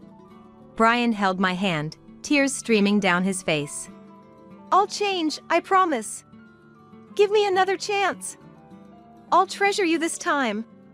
I'm sorry. I pulled my hand away from Brian's. Why not? We loved each other, didn't we? We can still make it work. No, it's too late.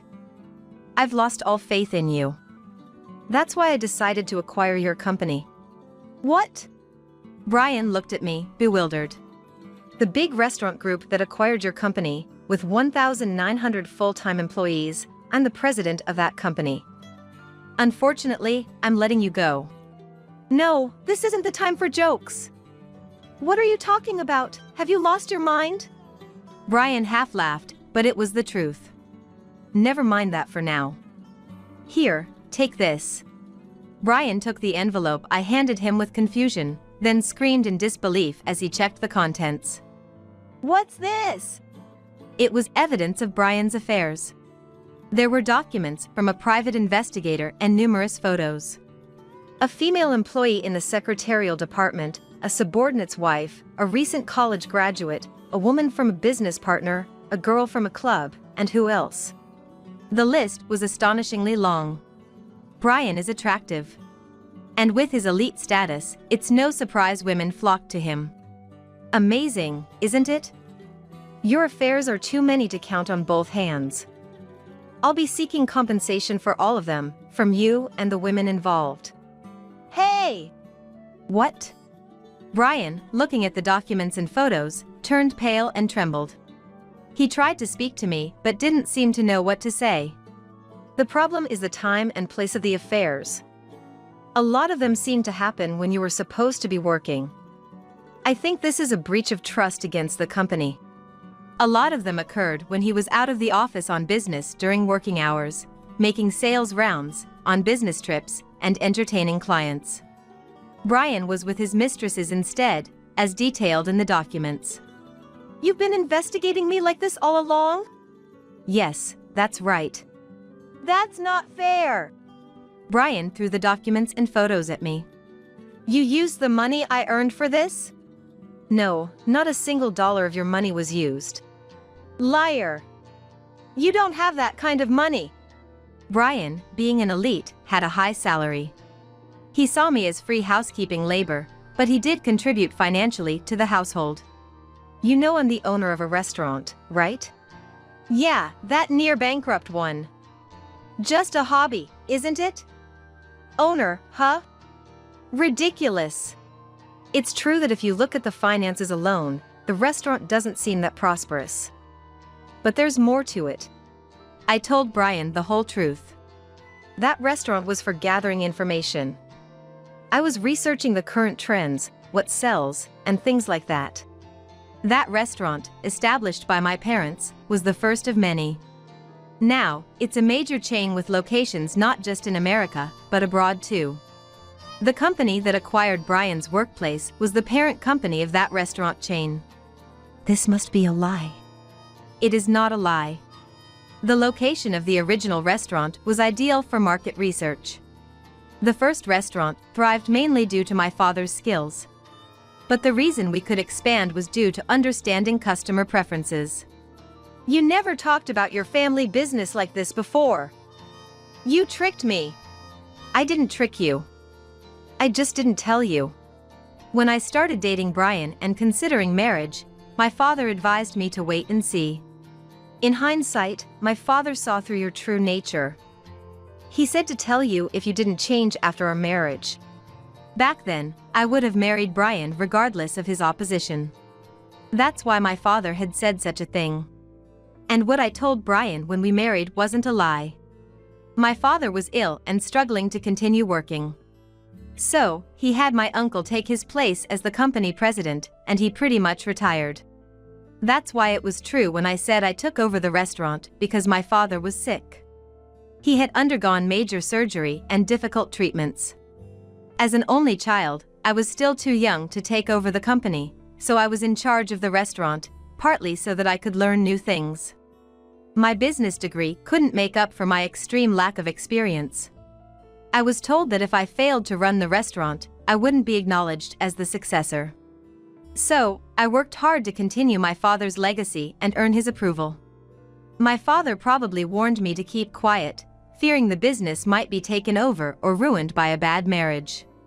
But I thought Brian was different, and I wanted to prove I could be honest with him. That's why I remained silent. Well, I was disappointed. My father even told me that if Brian wasn't the man I thought, I should resolve it by myself. Of course, that's what I should do. There was no way I could run such a large corporation if I couldn't handle something as small as this. So, I've lived these past 2 years thinking about how I would make you regret it if you didn't show any remorse. Though, at the same time, I hoped you'd change your ways. I sighed, picked up my mobile phone, and made a call. The person on the other end answered right away, so I just said what I needed to and hung up. Immediately, the bell to the front entrance rang, so I unlocked it to let the visitor in. Who's that? Just watch. Soon the doorbell rang, and I invited the guest in. The company president.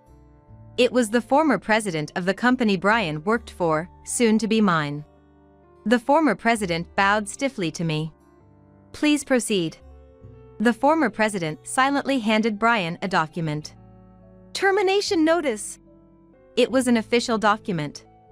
Brian was being fired for misconduct, including meeting women during work hours and charging personal expenses as business entertainment.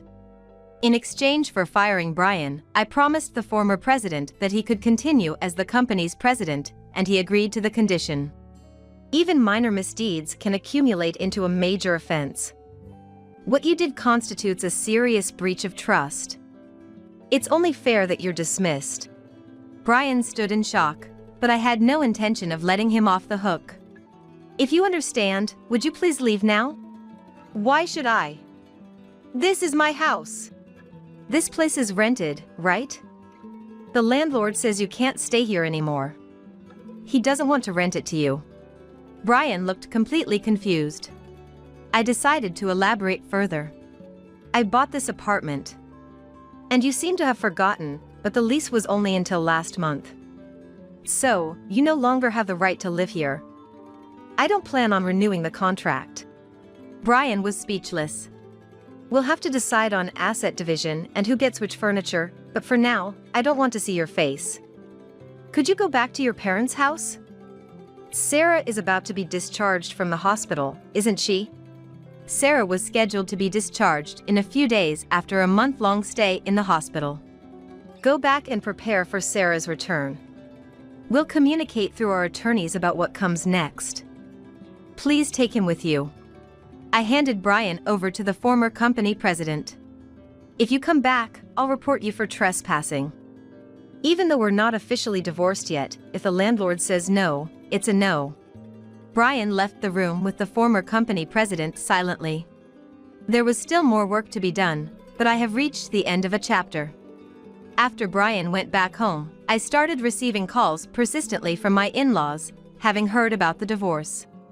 "Helen, you're so amazing. Why didn't you tell us? You truly are our son's wife. We are so proud of you." Getting a divorce must be a joke, right? "Helen, you loved Brian so much. Can't you forgive a fling or two?" That's just men being men.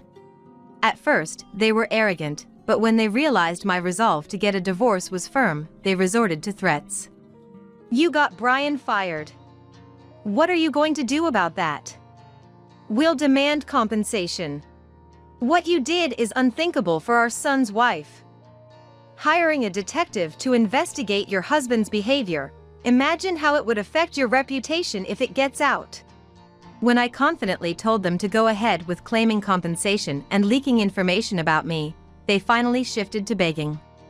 "Helen, I'm really sorry. It felt like you took Brian away from me, and I acted spitefully. Please understand. What are we supposed to do if you leave us? I apologize if I upset you. So, please forgive Brian. If you can't forgive him, how about just us?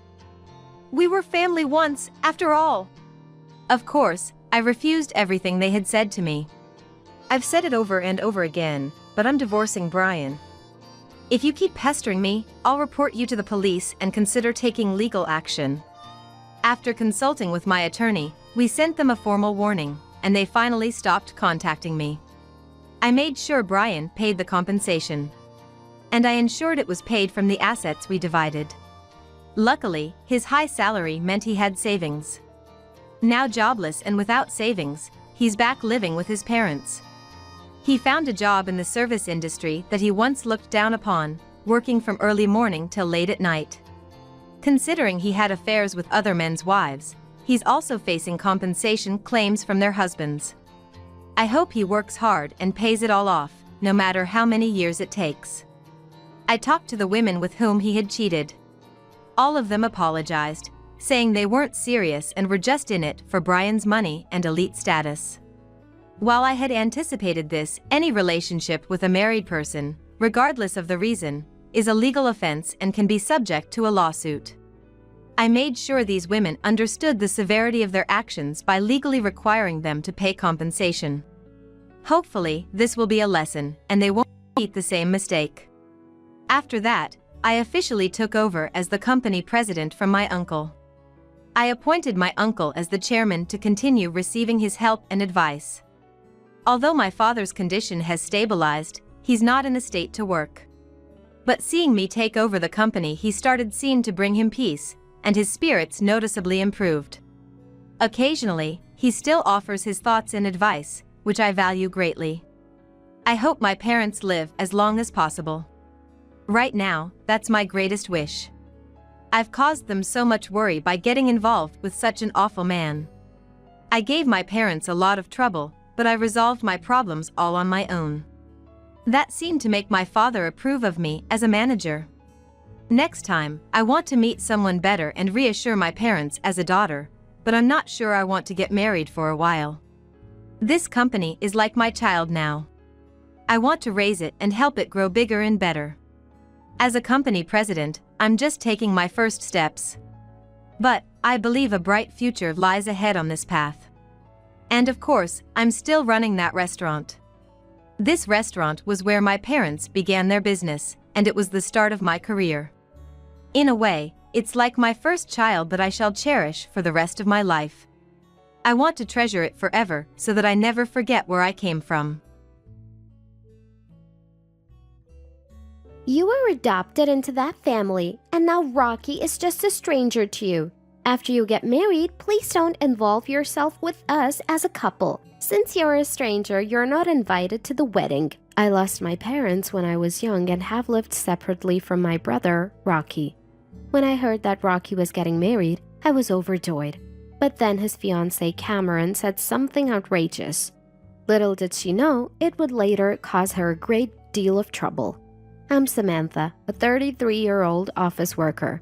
My parents passed away in a traffic accident when I was just 8 years old. At the time, my 5-year-old brother Rocky and I were initially taken in by our paternal grandparents. Our grandparents tried their best to raise us, but caring for 2 children was a tough task.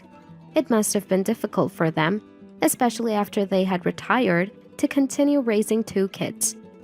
3 years later, I was alone taken in by my Uncle Leighton and Aunt Ashley, becoming their adopted child. It was sad to be separated from Rocky, but it didn't mean we would never see each other.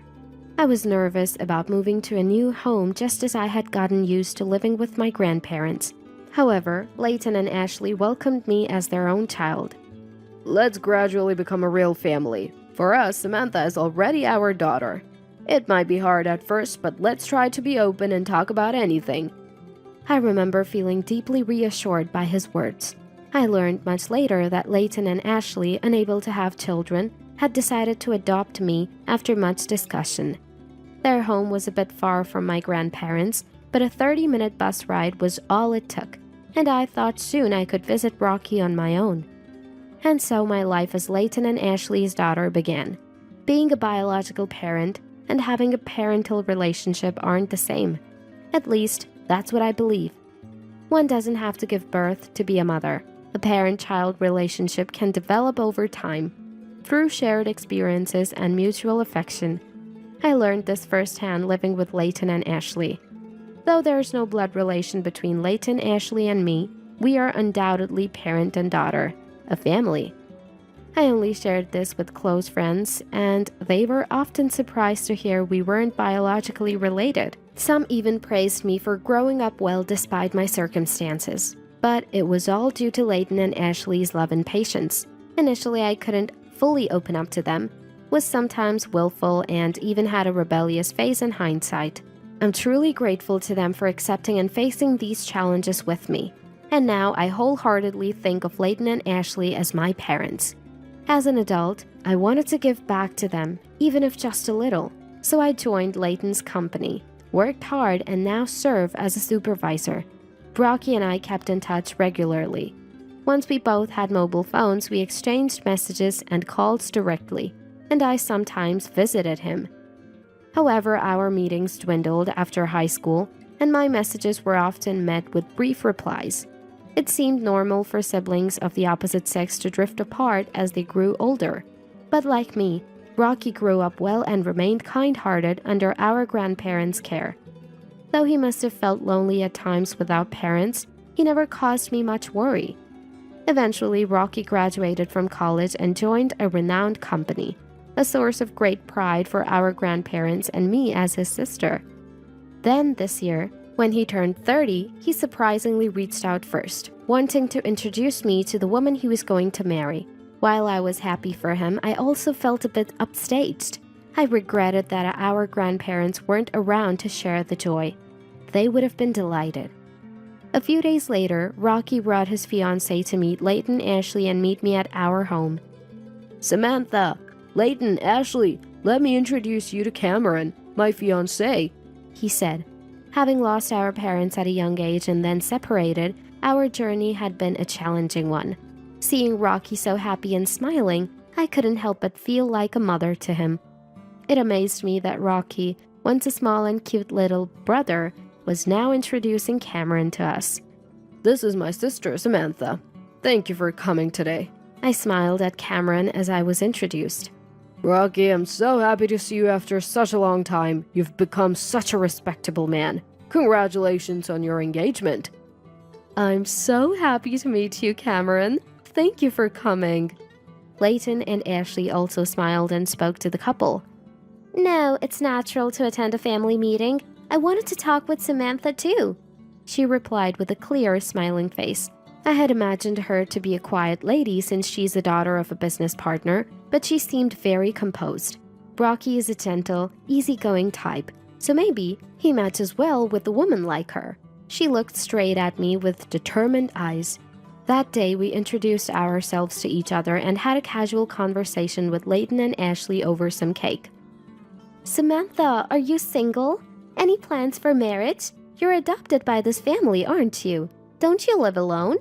She asked various questions, seeming to investigate, but I felt she was trying to get to know me, her future sister-in-law.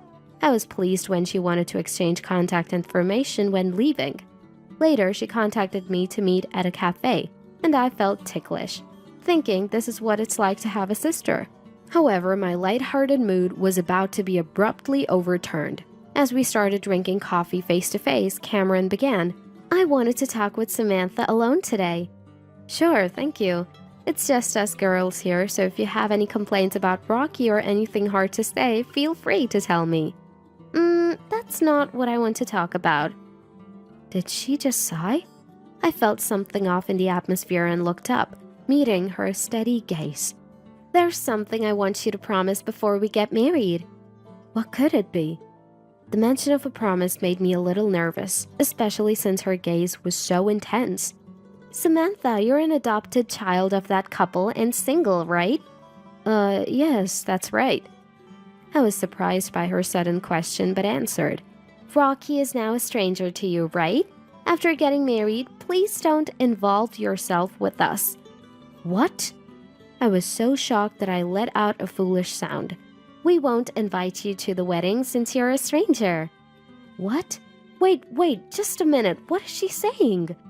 Well, legally, Rocky and I might be strangers, but we are real siblings. I don't intend to interfere with your married life, but I do want to attend the wedding and celebrate. I've heard there's no family without issues between a daughter-in-law and mother-in-law or sister-in-law. Maybe she's making sure with me, her future sister-in-law, first to avoid any trouble. But I have no intention of interfering with Rocky and Cameron's life. I gently reassured her that she didn't need to worry so much, but she didn't seem to understand my words and said, Don't misunderstand, I'm saying you're a stranger. Family but strangers. I couldn't comprehend what she was saying and tilted my head. Samantha and Rocky are already strangers, right? Moreover, you're still unmarried and living with such an elderly couple. I'd be troubled if you, a single adoptee, start depending on us in the future. She declared firmly. Such a cold look for a future sister-in-law. Unfazed by my stunned expression, she continued. After the couple passes away, it's out of the question for you to leech off us. Wait a minute. They're still very much alive, so stop saying things like that. Besides, I have a proper job and income. Yeah, barely. If you were unemployed, I wouldn't have even attended the family meeting. She interrupted me and glared. Anyway, you're not invited to the wedding, and don't invite us to your life events either. Just because you're single doesn't mean we'll take on any future support or caregiving. What does she think of me? Sure, I'm single now, but I have a job and savings. Most of all, thinking about a family member's spouse in such a way, I felt dizzy. I understand your feelings, but not even contacting about life events. I think Rocky wouldn't agree. Just because we've seen each other less as adults doesn't mean the family bond is gone. Despite being shocked, I replied firmly, Well, I guess minimal involvement can't be helped, but please gradually become distant. Her casual words made me feel sad. I'm asking this for our happy married life. If Samantha refuses, it'll make marriage difficult. Rocky was the one who wanted to marry. Please think about his happiness. It seemed like an ultimatum. If I didn't agree, she wouldn't marry Rocky. It sounded more like a one-sided declaration than a request. Rocky's proud smile from the other day came to mind. This condition was unreasonable, but I didn't want to ruin Rocky's wedding. Faced with her absurd demand, I had no choice but to remain silent. That night, when I told Leighton and Ashley about the day's events, they were incredulous. No wonder. Did she really say that? She seemed so pleasant when we talked the other day. I was surprised too. I thought she just didn't want a sister-in-law meddling, but she flat out said we're strangers, and there was nothing I could do. What will you do? Layton asked, concerned. I didn't want to spoil Rocky's happy wedding. I don't agree, but I'll be absent. Once things settle, I plan to meet and celebrate with Rocky alone. I see. But if Samantha is treated like that, we don't feel like attending either. Really? Ashley nodded beside me. Seems like it's her loss, not ours. Huh? I looked puzzled and Layton smiled and nodded slightly. Then, on the wedding day, the sky was clear and blue.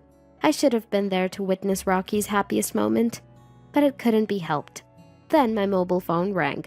The screen read, Cameron. I felt no obligation to answer. The call stopped, then rang again repeatedly. Ignoring it, the phone rang over and over. On her wedding day, how could she have the time to call so much? So annoying, I muttered, and Layton and Ashley chuckled, guessing who was calling. I put it on silent mode, but now it vibrated repeatedly. I wondered what face she made, having declared me a stranger.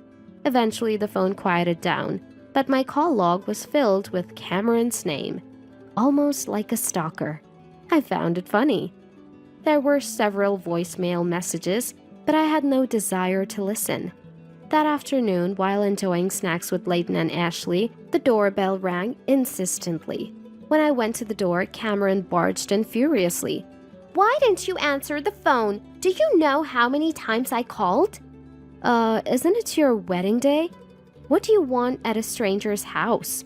Your absence ruined the wedding. Really? I smiled back, full of ease. So you're saying I made Layton and Ashley not attend too? I didn't do anything. I just didn't go to the wedding as you told me. Really? That's right, isn't it? You're the one who told me, who wanted to attend Rocky's important wedding, that I couldn't come because I'm a stranger. Why should I answer a call from a stranger? Don't use such twisted logic. What brings you here then? Well, because Layton is the branch president of the Electrical Industry Association, right? Someone mentioned his absence at the wedding. Cameron! Suddenly, Rocky burst in. Rocky? I'm sorry, Layton. Ashley, I left without stopping her, thinking she'd be here.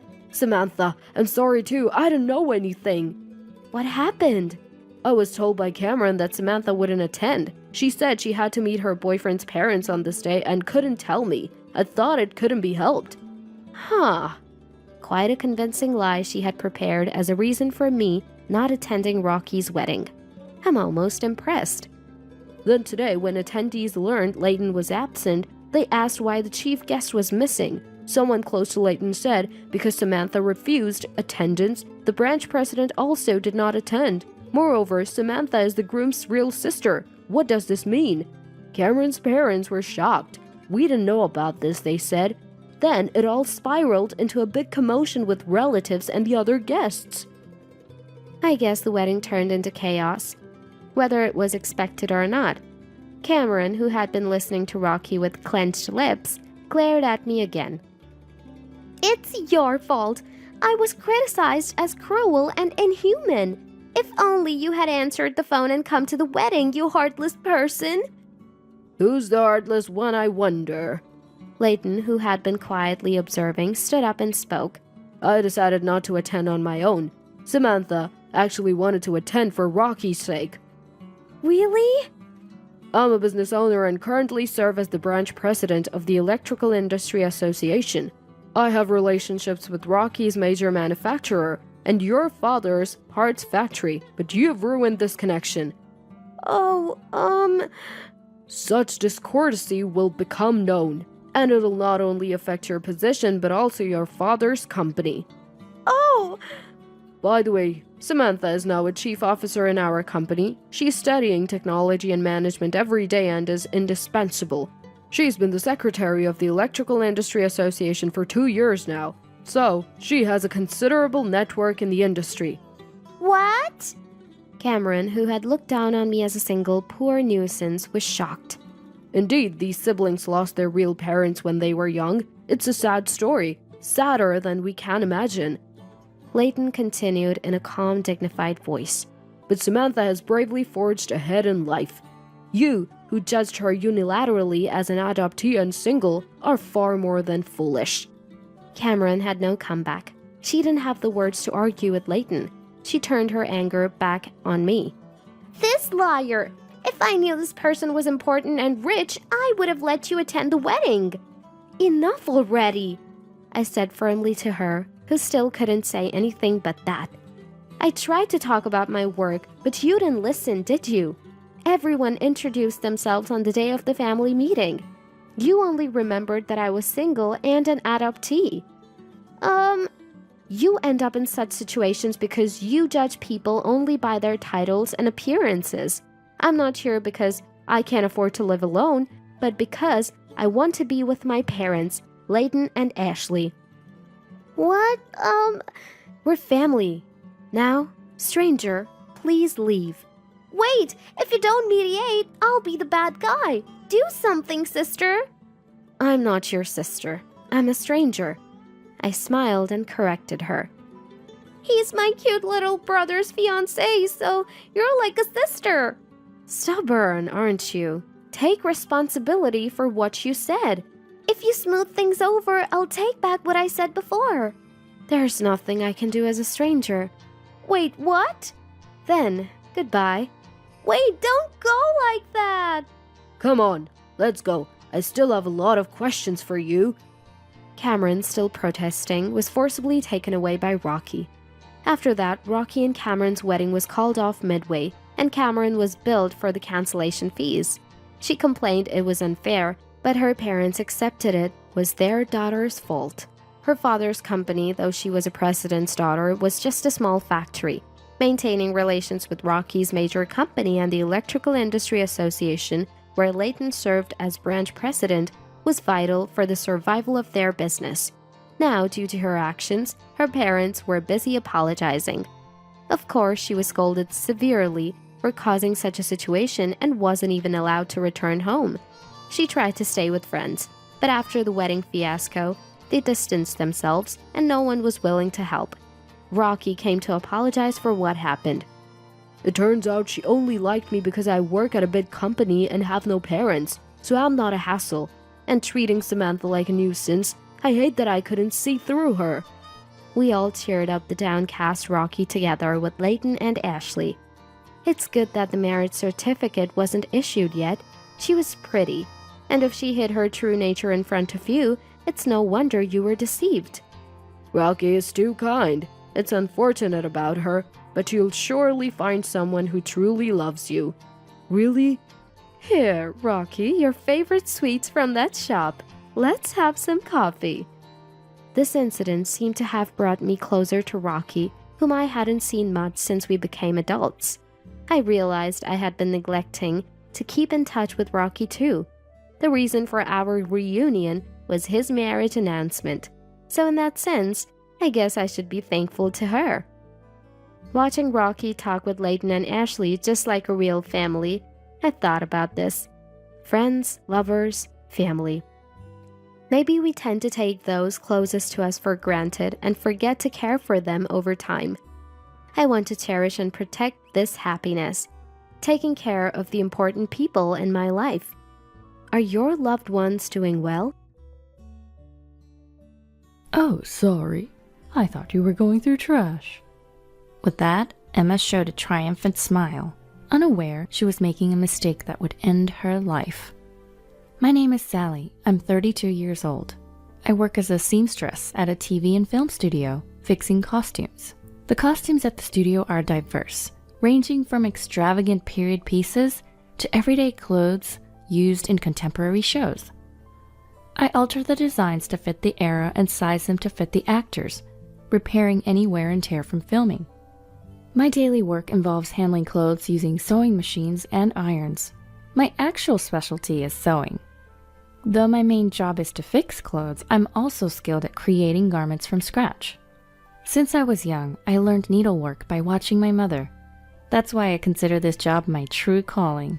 The hours are a bit irregular and sometimes the demands are unreasonable, but I love my work. I hope to work here forever. I met my husband Joe at this studio. Joe was in charge of taking care of the actors. We're 3 years apart in age, And since we saw each other every day, we naturally grew closer over time.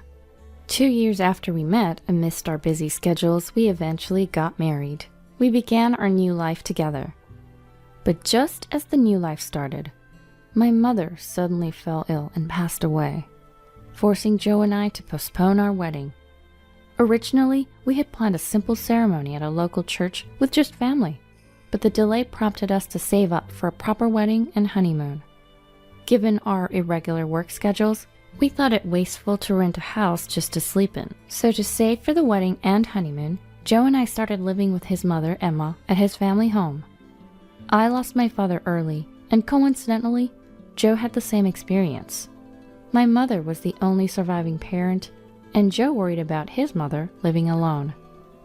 I wanted to get along with Emma, but in hindsight, that was the beginning of a nightmare. Emma had no intention of getting along with me. In her eyes, I was no different from a thief who had stolen her son. As soon as we moved in, the harassment began. If I cleaned, "Sally, what is this? It's so dirty. Here, there, and over there. I wonder what kind of upbringing you had. Your parents must have been quite something." I endured the harassment, trying to keep up with the cleaning, even causing my hands to crack and bleed. The strictness regarding household chores was unimaginable. Cleaning, laundry, cooking. If anything was even slightly unsatisfactory, no matter how tired I was, she would make me do it over with a nonchalant face. The more tired I was, the worse the harassment got. No matter how perfectly I did something, she would always find a flaw. I remember scrubbing the sink all night long. It seemed like she was displeased with everything about me. Emma had ordered I do all the household chores. Struggling to balance work and chores, I eventually arranged to work from home. This only escalated Emma's demands. Day in and day out, I was like Cinderella, slaving over household tasks. "Is the laundry done? The curtain upstairs is torn. Fix it. You're good at sewing, aren't you?" "Emma, I'm sorry, I have urgent work. Can't the curtain wait until the weekend?" "What are you saying? If it's left like that, who knows what the neighbors will say. Fix it right away." I was doing housework while working, or rather, working while doing housework. Oftentimes, I had to work through the night, because the chores never ended. Emma seemed to thoroughly enjoy watching me become more and more exhausted. She was a perfect sadist, torturing me with her harassment, especially during the daytime when Joe was not around.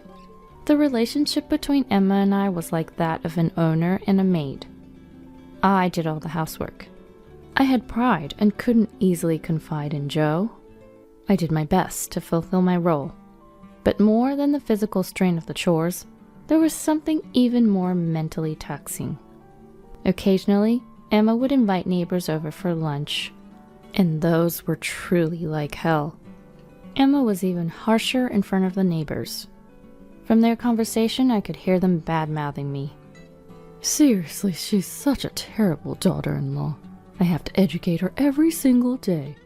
My son is blind to it, but I'm not fooled. She's just so unlikable and lacking in common sense." I listened to the neighbors' laughter, chiming in as if in agreement, and thought to myself, who's the one lacking common sense? Once housework is done, it's done, but their harsh words linger heavily on my heart. Honestly, I felt like I was reaching my limit every day. If this continued, I felt like I might lose my mind. But that wasn't all. Joe has an older sister, Sarah, who's 38. Sarah lived with her boyfriend in a nearby town. If I were to describe Sarah in one word, it'd be stingy. She would come to eat lunch at our house almost every day, probably to save money. The worst part was her unannounced visits. Since I never knew when she was coming, I couldn't have her portion of the meal ready. She would casually eat my food and leave. Everything she owned was hers. Everything at her parents' house was hers. She would just take anything that was at the house. Perfect. I was just running out of Kleenexes. I'll take these. But Sarah, I just bought those for Emma. Then I'd get a glaring look. What are you talking about? You're always home, aren't you? Just go buy more. Like mother, like daughter. It's a wonder how Joe turned out so well. The biggest problem was when she would take dinner ingredients without asking. Every time I had to stop my chores and work to go shopping again. One day I couldn't take it anymore. Sarah, could you please let me know before you take something? Apparently she told Emma about it. Did you tell Sarah not to come over anymore? What? No, I didn't say that. So you're saying Sarah's lying? Caught between Sarah's lies and Emma's cruelty.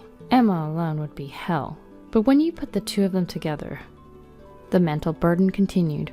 One day, as I passed by the room where the two were talking, I overheard them talking loud enough so I could hear.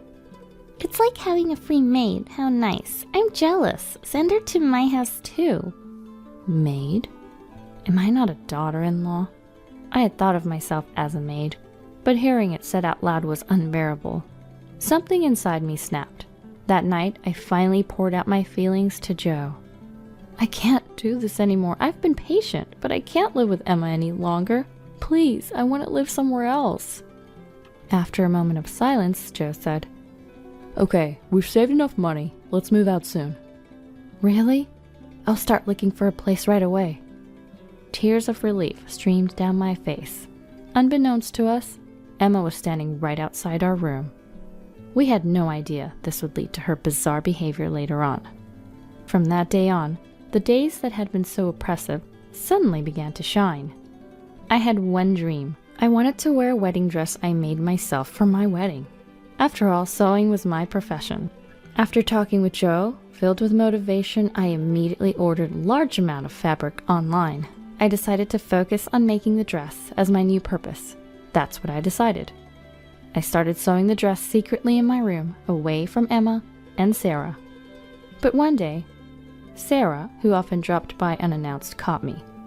Whoa, what's this dress? It's nice to have your own dress. Hey, Sally, I'm getting married in 2 months. Make my dress too. Really?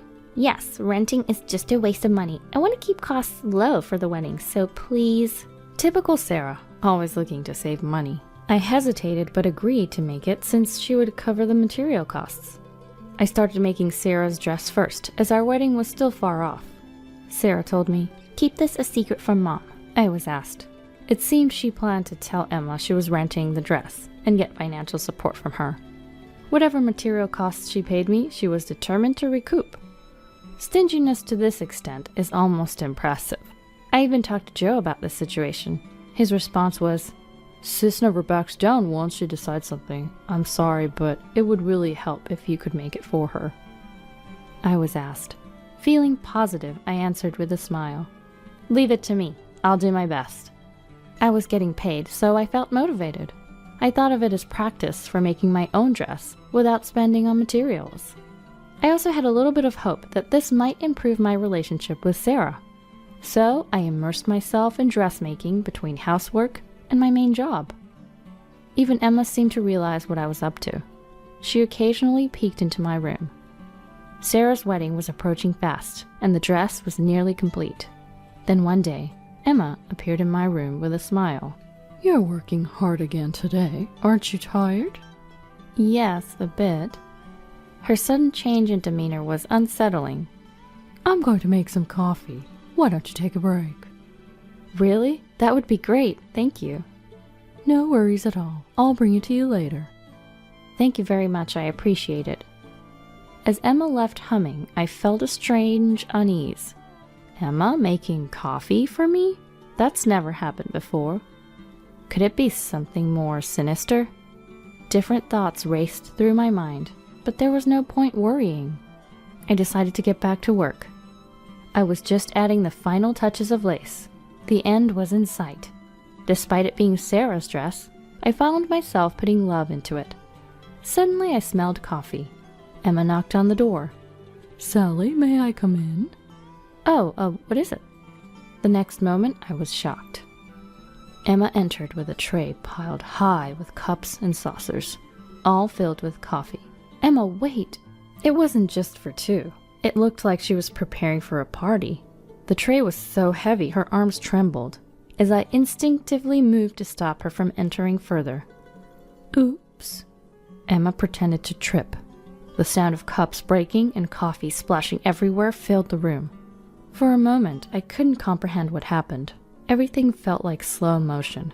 Looking down, my yellow-colored dress was stained like a giraffe pattern. Ah! I screamed involuntarily. I didn't miss the brief smile on Emma's face. Oh no, I'm so sorry. It wasn't on purpose. Did you get burned? Wait, is that a dress? I thought you were going through trash. I was speechless. The shock of her actions left me frozen. Then Emma feigned concern. Oh dear, you can't have your wedding like this, can you? My suspicions turned into certainty.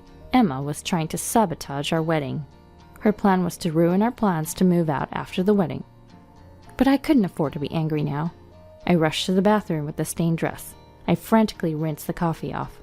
I knew the stain would set if I didn't act quickly. Emma watched with a malicious grin. Need any help?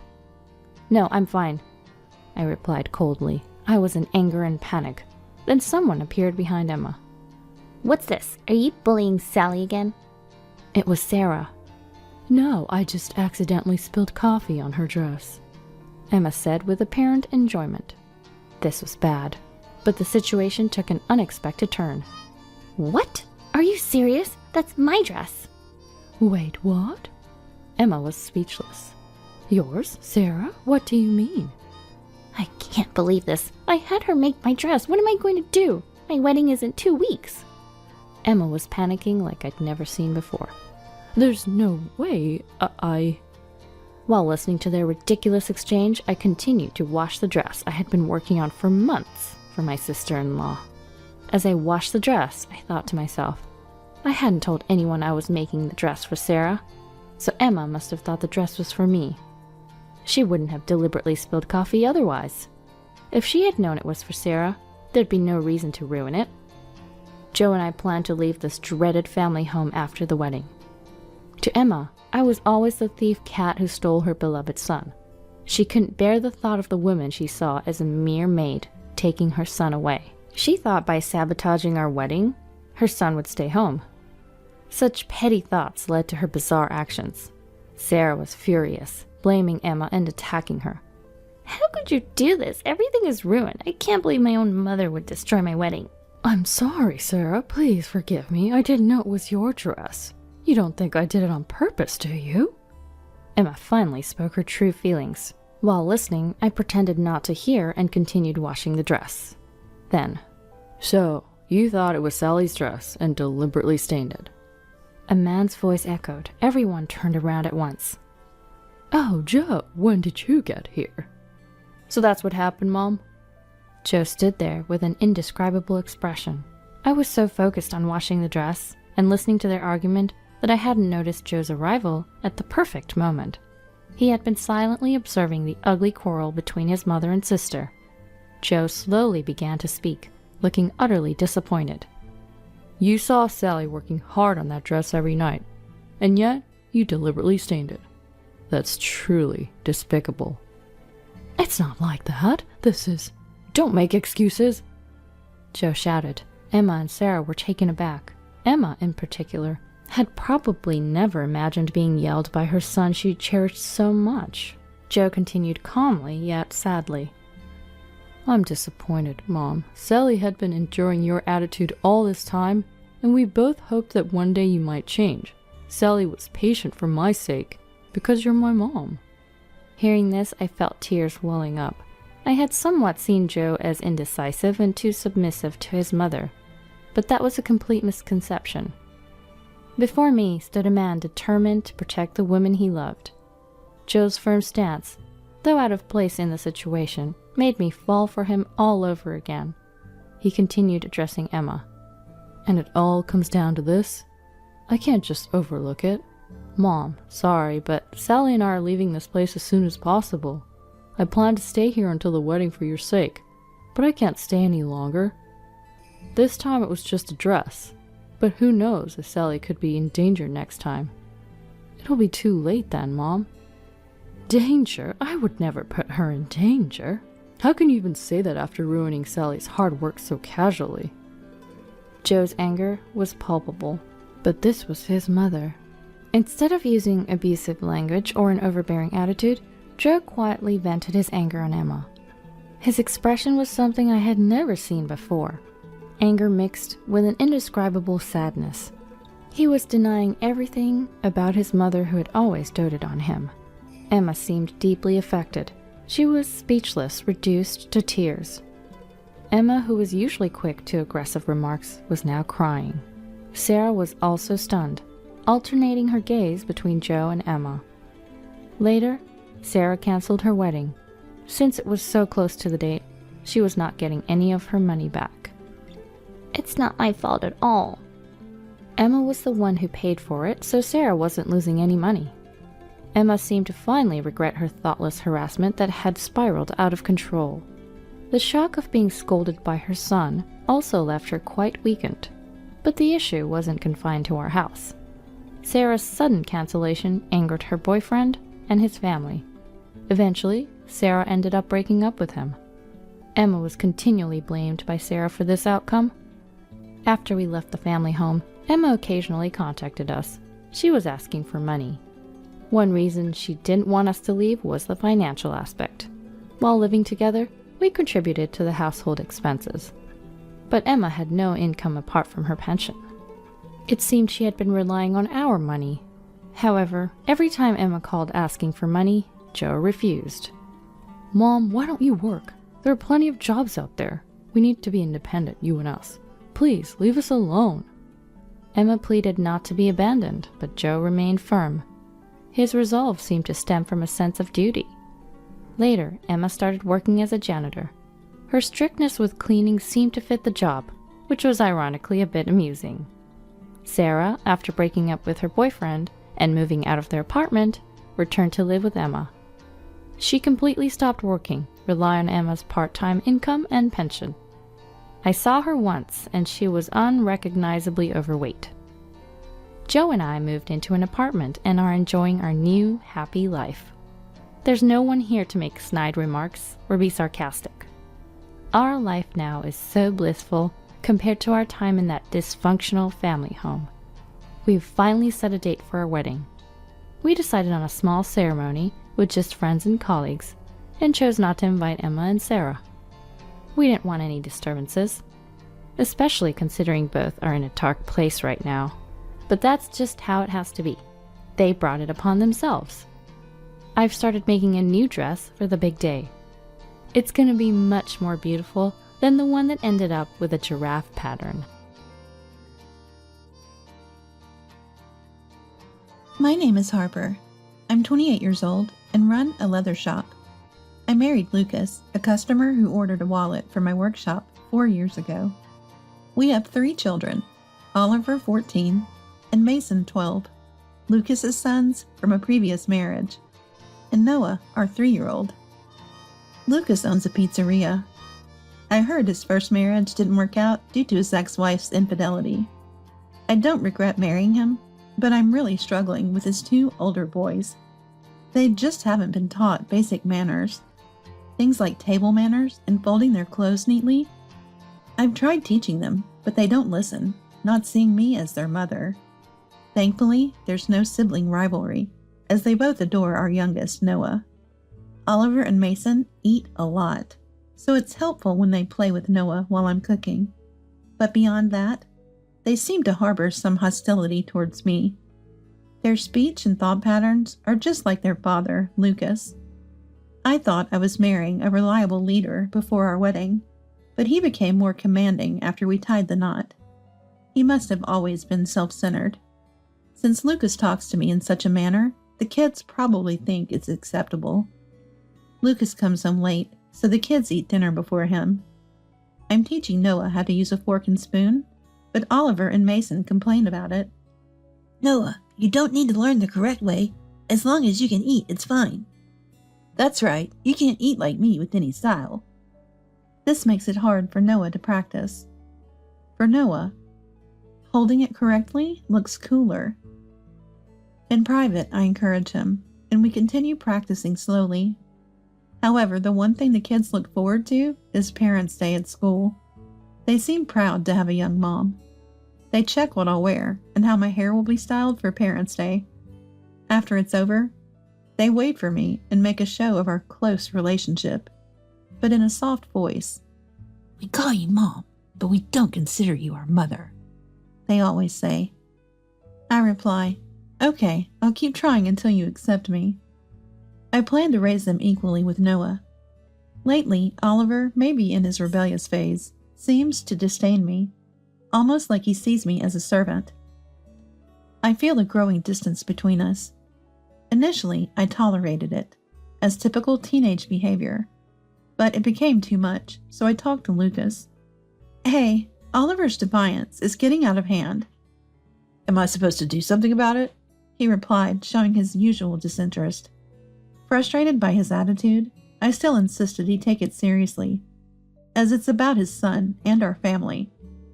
Tired of my talk, Lucas said, I'm going to bed, and tried to leave. I quickly told him about Oliver's behavior. When I try to eat with him, don't come near me. Don't talk to me, he says. He also tells me, I have a real mom, so stop acting like one. And Mason copies him, which hurts. Lucas just nods while looking at his phone. Listen to me and think about it, I insisted. I am listening. Stop nagging. You're worrying about this shows you're not a real mom. If you think you're a mother, figure it out yourself. Parenting is a mother's job, right? Parenting is a responsibility of both parents. Lucas clicked his tongue and said, You make this home uncomfortable. I come home tired and need relaxation. Maybe you should let their real mom take them. As he headed to the door, I asked where he was going. To my woman's place. You knew, right? Are you cheating? I asked. You didn't know? How much do you trust me? You're so naive. He laughed, then left. That only added to my confusion and worries. Lucas didn't come back after that. Oliver and Mason continued their defiance. I searched online for how to deal with rebellious teens and tried to avoid the listed don'ts. Don't react to every reaction. Keep a watchful distance. I stuck to these. While working in my workshop, I pondered what to do about Lucas and the boys. Noah, our youngest, has become increasingly clingy, uneasy about the changing environment and reluctant to go to childcare. One evening while cooking dinner, Oliver and Mason approached me. We heard her dad say our real mom wants to take us back. Dad said that? I don't know. Then Mason, looking happy, said, Big brother contacted Dad and arranged to meet our real mom today, so we don't need the dinner you made. We're going to our real mom's place. You're pitiful, abandoned by both Dad and us. I wanted to respect Oliver and Mason's desire to meet their real mother, but I mentioned they needed Lucas's approval. Dad said to decide after meeting our real mom. We'll eat tonight and leave with our stuff tomorrow. I realized that Lucas, Oliver, and Mason had already discussed this. You're pitiful, abandoned by both Dad and us? Deeply hurt me. And so, Oliver and Mason left to meet their real mom. The repeated mention of our real mom made me lose all confidence as a mother. Hours later, they returned, seemingly overjoyed from their meeting, too excited to even notice Noah talking to them. They were so excited about their mothers that they could not hear Noah when they spoke to each other, and they began to pack their bags. I asked Oliver, Are you going to live with your mom? When will you come back? Perhaps my question hit a rebellious nerve, as Oliver ignored me. Mason said, Mom wants to live with us. She'll ask Dad to let us stay with her forever. Goodbye.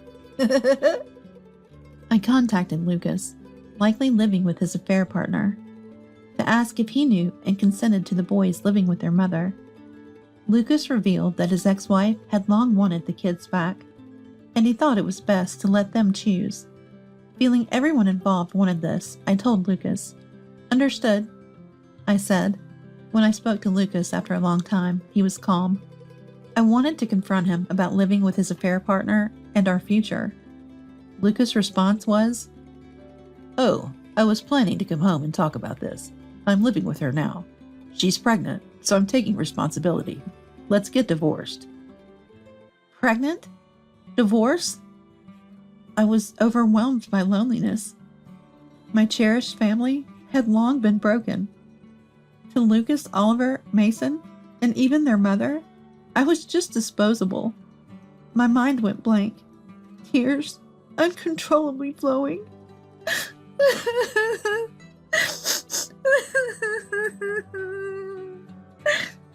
I had considered overlooking the affair for the kids, but a pregnancy was too much. Realizing I was unloved in this marriage, my heart ached.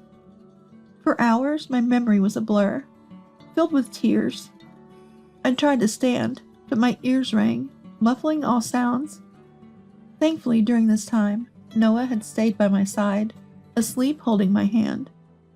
I tucked Noah into bed and checked Oliver in Mason's room. They had left early, unable to wait till tomorrow. Longing for my brother Robert's voice, I called him.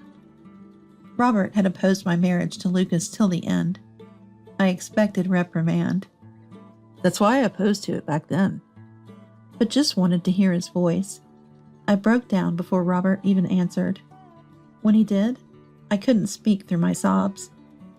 Sensing something, Robert said he'd come over. I couldn't bear being alone and waited for him at the door. Robert, living nearby, arrived in about 10 minutes, bringing lots of beer. "When you're upset, drinking's the best," he said, putting his arm around me and leading me inside.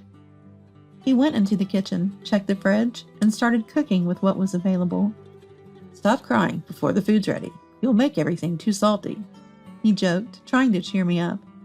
Noah woke up, delighted to see his favorite uncle. Robert's cheerful nature makes him beloved by everyone, from kids to the elderly. Reflecting, I realized Robert's opposition to my marriage might have been because he saw Lucas's true nature. Thanks to Robert, I stopped crying and regained some calm. Robert brought the food and beer to the table. He told me to sit across from him, so I did.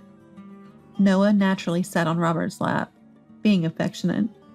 I realized I hadn't made Noah this happy or seen him smile like this recently, feeling guilty for always trying to please Lucas, Oliver, and Mason. I blamed myself for that. Robert said, "Have you eaten anything today? You haven't, right? No excuses. Eat." He waited for me to eat. I tried a bite of Robert's cooking and was surprised at how delicious it was. Noah also said it was tasty and ate more than usual. Before I knew it, my son and I had finished everything. After we ate, I finished the dishes while Robert played with my son. When I joined them, Noah was sleeping peacefully on Robert's lap. After putting my son to bed, Robert sat next to me on the sofa.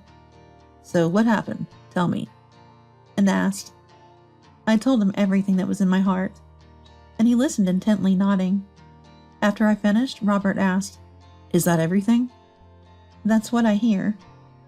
"Yes," I replied. "Harper, since you got married, the only happiness you had is Noah's birth, right? And the only fun, his growth. How about Noah, seeing his mom unhappy? Let's think about Noah's happiness together," he said. Then we toasted with beer, laughed, cried, and got angry.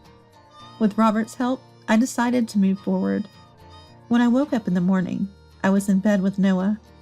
Robert had made breakfast for Noah and me before leaving a letter behind. The letter read, "Harper, keep protecting Noah. I'll keep protecting you. Get ready to move." After reading the letter, I slowly talked to Noah. "Your brothers and dad are gone, so you and I will move." Noah understanding something even at 3. "I'm okay, as long as I'm with Mom." We decided to prepare for the move together and took the day off from childcare. We packed up our few belongings and, with Robert's help, completed the move using his car. The new location is on the 2nd floor of the workshop. The new home was above the workshop, which was a renovated part of my late parents' house, with the 2nd floor unused. Robert suggested and helped execute the move there. After settling in, I informed Lucas I agreed to the divorce. Lucas seemed relieved and cheerful. I'm taking only Noah. Just need child support for him, I said. Lucas, already having plans for Oliver and Mason, didn't object. He agreed to pay a lump sum for alimony and Noah's child support. I told him I'd sign the divorce papers after confirming the deposit. His pizzeria, popular for its all-you-can-eat and drink, was profitable, so he transferred the agreed amount quickly. I met Lucas at a cafe, signed for the divorce papers, and submitted them to the court together. Lucas wanted to ensure I really filed for divorce. After submitting the papers, we parted ways, with Lucas in a good mood. I returned to the workshop and worked until it was time to pick up Noah from childcare. I was able to focus on work for the first time in a while. At childcare, I was relieved to hear from the teacher that Noah seemed unchanged. Our life as a twosome at home began, with Noah as cheerful as always. A week into our new life, Oliver called. Hey, why aren't you here? I'm hungry. Come back and make dinner. You don't do housework without us. Confused, I said, What? I'm not coming back. Didn't Dad tell you? Oliver, unaware. I'll call Dad, then I'll call you again. He said he'd call back after talking to Dad. I wondered why Oliver and Mason, supposedly with their mother, were at our old house, but decided not to dwell on it, as they were no longer my concern. A few hours later, Oliver called, asking me to meet at a cafe. At first, I'm not going. However, he said that if I didn't come, he would come to the workshop. So I reluctantly decided to head to the cafe. When I arrived at the cafe, Oliver, Mason, and Lucas were already there. I remained standing. What business? I asked. Then there was Oliver. I heard what you said. I'm going too. Mason nodded and seemed to be waiting for my response, but I decided to summarize the incident. You're living with your mother. You went to the house we used to live in together. You called me to make food because you were hungry. I told you to ask Dad why I'm not there, and you called him. You called me to this cafe. Is that okay? So what's the reason? I asked, and Oliver started to tell this story rapidly. They lived with their mother, but she dumped all the housework on him and Mason and did nothing herself. Sometimes her boyfriend would come over, making them feel uncomfortable. They were told not to go to high school, but to work and contribute money to the house immediately. Regretting their decision, they ran away from their mother's house and returned to their old home, only to find it messy with laundry, dishes, and trash everywhere, leading him to call me in frustration. He called his dad, as I suggested, and learned about our divorce for the first time. Lucas said, Your mother hasn't changed, but you two wanted to live with her, right? Oliver got angry at Lucas for not telling them about their mother's true nature, saying he wouldn't have left if he had known. Lucas laughed at Oliver's anger. My current wife hates housework too, and it's a disaster. Oliver then turned to me and said, We'll live with you then. I laughed and replied, No way, you guys have changed your surname, haven't you? Didn't you know? Oliver was stunned. Well then, there's nothing more to talk about, so I'm going home. When I tried to leave, Lucas said something unbelievable. Let's go back to the original family. Harper, you and the boys can come back. I'll kick out my current wife, since she's unfit. Oliver and Mason looked at me expectantly, waiting for my answer. After sighing, I said, I only need Noah as my family. Remember what you did to me? Can you really say that after recalling everything? Who would want to return to that hell? And finally, with more anger than I expected, I said, Enough of your jokes. Now it's my turn to leave you behind. I left the cafe. As the door closed behind me, I heard the sound of glass breaking, Oliver's yelling, and Lucas shouting, Stop! I didn't look back and went home. Since then, I've had no contact from Oliver or Lucas, and I'm living happily with Noah. I asked the cafe owner what happened after that incident. The police came due to the family fight. and both father and son were taken away. The owner billed them for damages and got paid. I also learned about Lucas, Oliver, and Mason's current situation. Lucas apparently cheated again and left home.